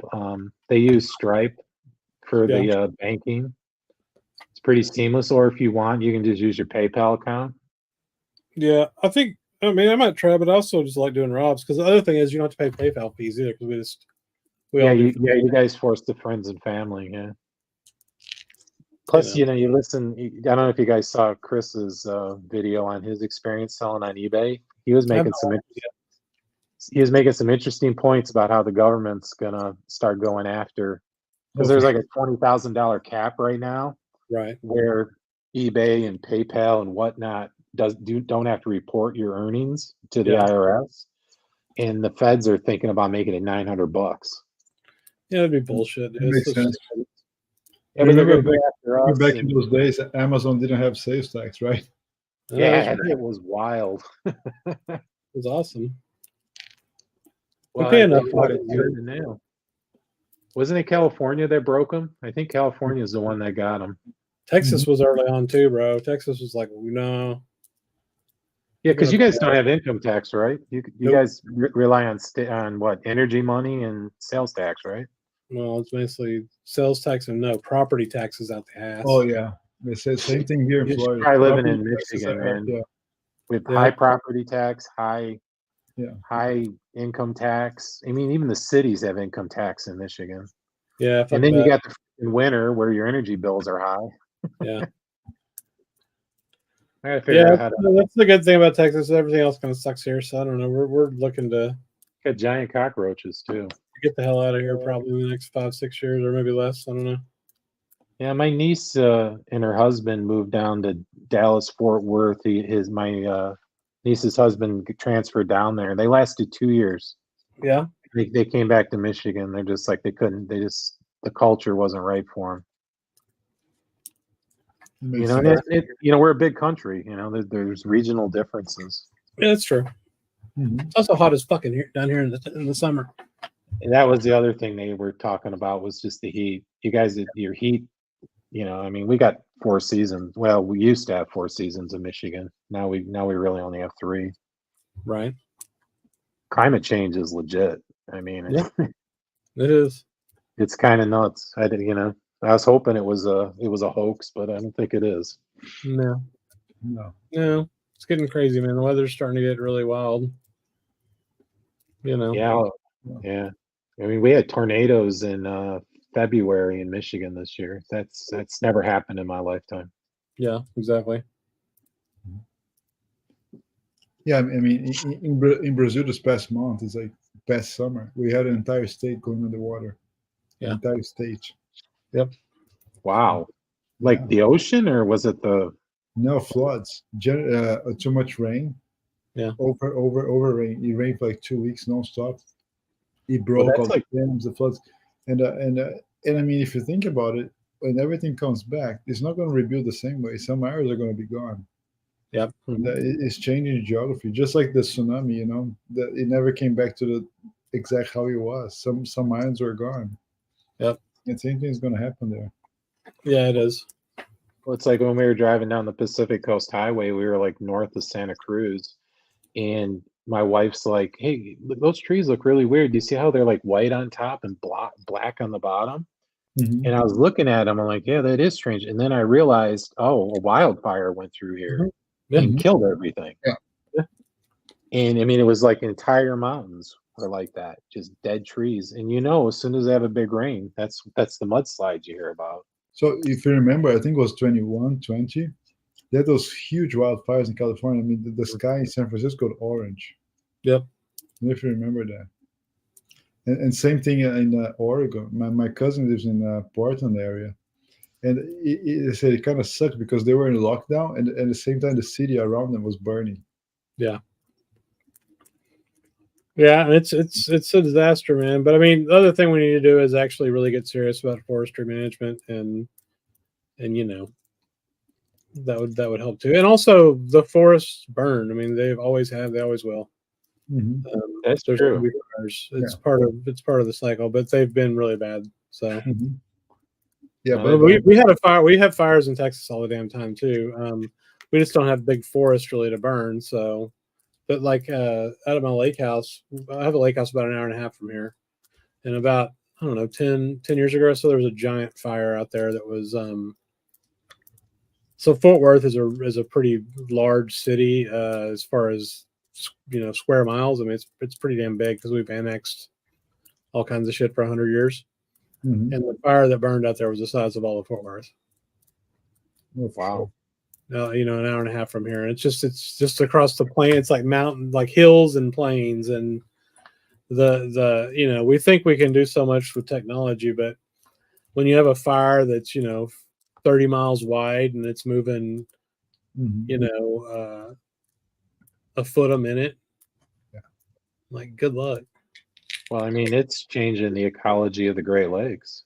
Yeah. So, like Lake Superior normally doesn't get warmer than like 45 degrees, even in the summer.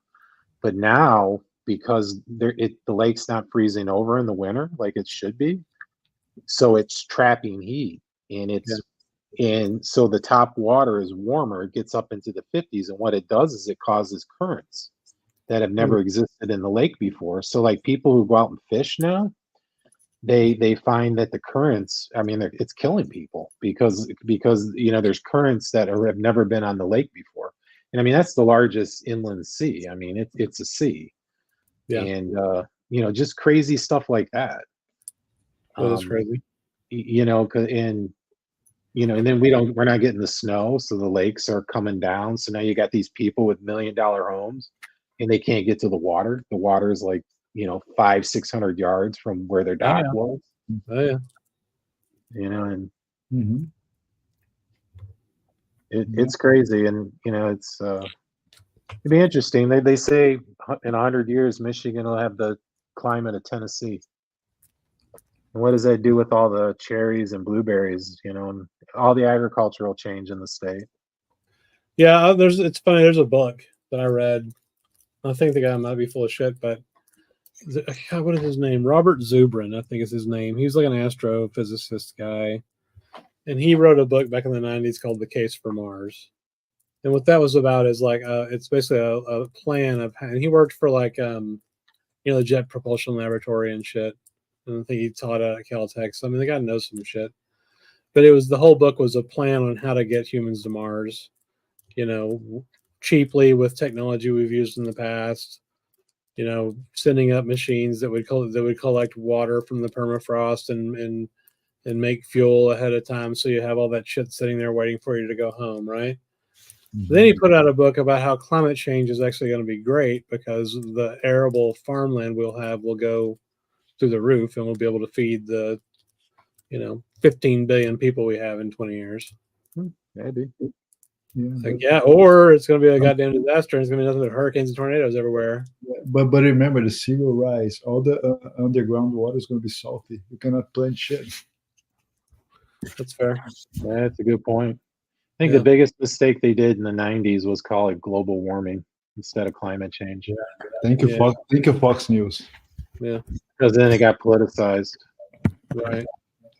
And yeah, It's I mean, we'll find out. It's like it's like what like all the one thing I noticed in California. I mean, California gas is like 5 something a gallon out there, so everyone drives Teslas. I mean, they're everywhere. Yep.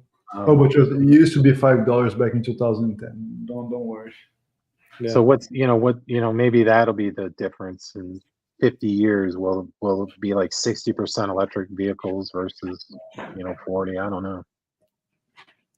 Oh, absolutely. That's absolutely going to happen.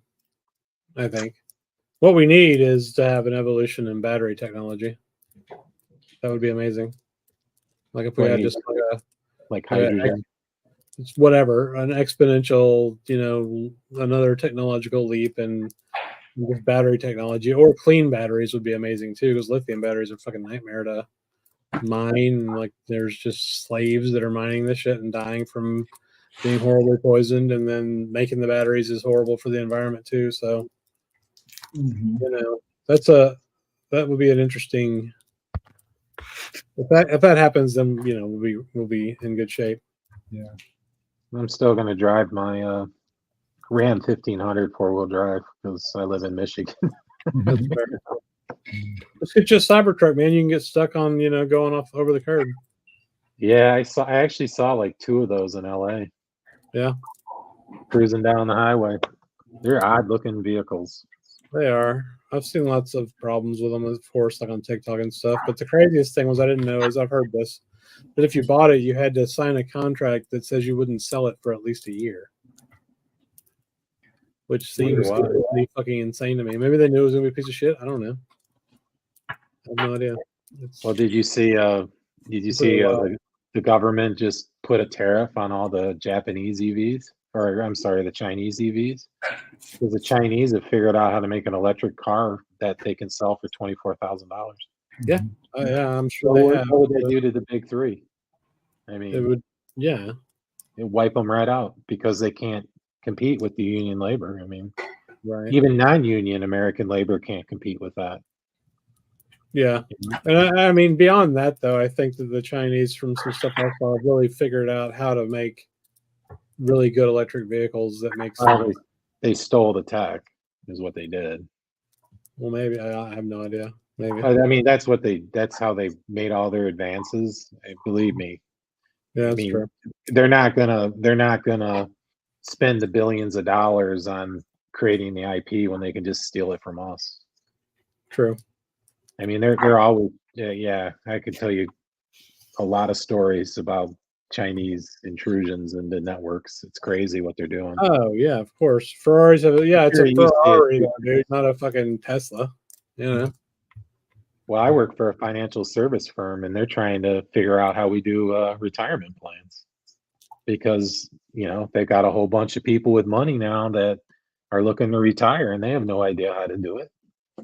So they're going to try to steal it from Prudential or whoever, Right. Yeah. I think Porsche switching to all electrics. That's interesting. Saw a lot of Porsches in LA too. Well, yeah. It was nuts, man. Especially like in Santa Monica by the pier, just seeing it's a car town, just seeing the cars, the Maseratis, the Lamborghinis, the stuff I had no idea what they were. I mean, the thing about electric cars too is we need to have cheap, clean electricity to charge these fucking things with. Yeah. Like most of our power in Texas comes from natural gas, which is all CO2, right? Like it's clean burning, but it's still just better than the Midwest. Most of our power is coal. Yeah, that's fair. We need nuclear, man. I know everybody's scared of nuclear, but it's nuclear is the best, most efficient, safest energy of all. That's why the French are like, I think 80% nuclear. They were.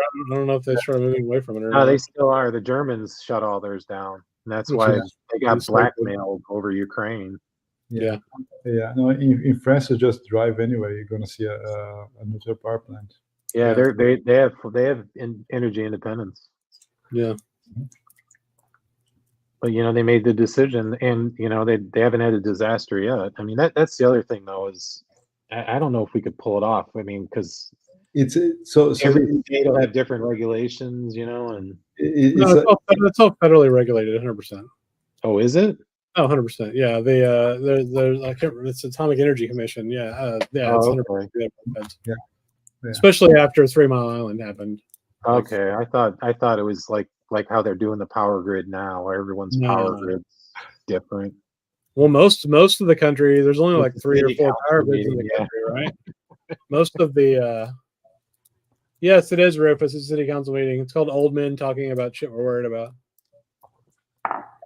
But Yeah, yeah, electricity to play our records, man. yeah, exactly. Yeah. The problem with that too, though, is the oil industry has such huge power here, especially in Texas, dude. Like, you know, all you Everywhere. get elected in Texas is be like, I am all for oil and fuck electric cars. Like, that'll get you're elected to the Congress in Texas because you know, big money. But anyway, we have so much fucking natural gas to burn, like, you know. Oh yeah. Well, fellas, I think I'm gonna hang it up. Thanks for having me up. Me too. Me too. Us too. Yeah, thanks for hanging out, man. You're welcome back anytime. Yeah, sure, man. I'm. It's a sickness. I'm always buying records, so I'm gonna find some stuff. Yeah. Next time I come up, I'll show you these Riversides I bought last summer. Okay. This guy in Chicago passed away, and his collection made it to Detroit. Oh, wow. And I've been finding them all over Michigan. I even bought one off eBay. Oh, that's cool. So I'll show you the Kelvin collection sometime. It's really fascinating when you see that pattern, you know, when you see the names. I bought a collection of about 700 records 3 years ago. And in that collection was records from 3 different guys, because I guess whoever owned it had bought the collection. So it is kind of neat to have, Yeah. you know, 20, 30 records with the same guy's name on them. Yeah, I'll have to show you guys that when I come up next time. It's Awesome, man. all really clean OG Riversides and Orpheum Jazzland, and it's all from the same guy's collection. Very sweet. Cool. All right. Well, Thanks, thank you, fellas. everyone. Thank you. Thanks for joining. See you, Felipe. See you, Chris. See you guys.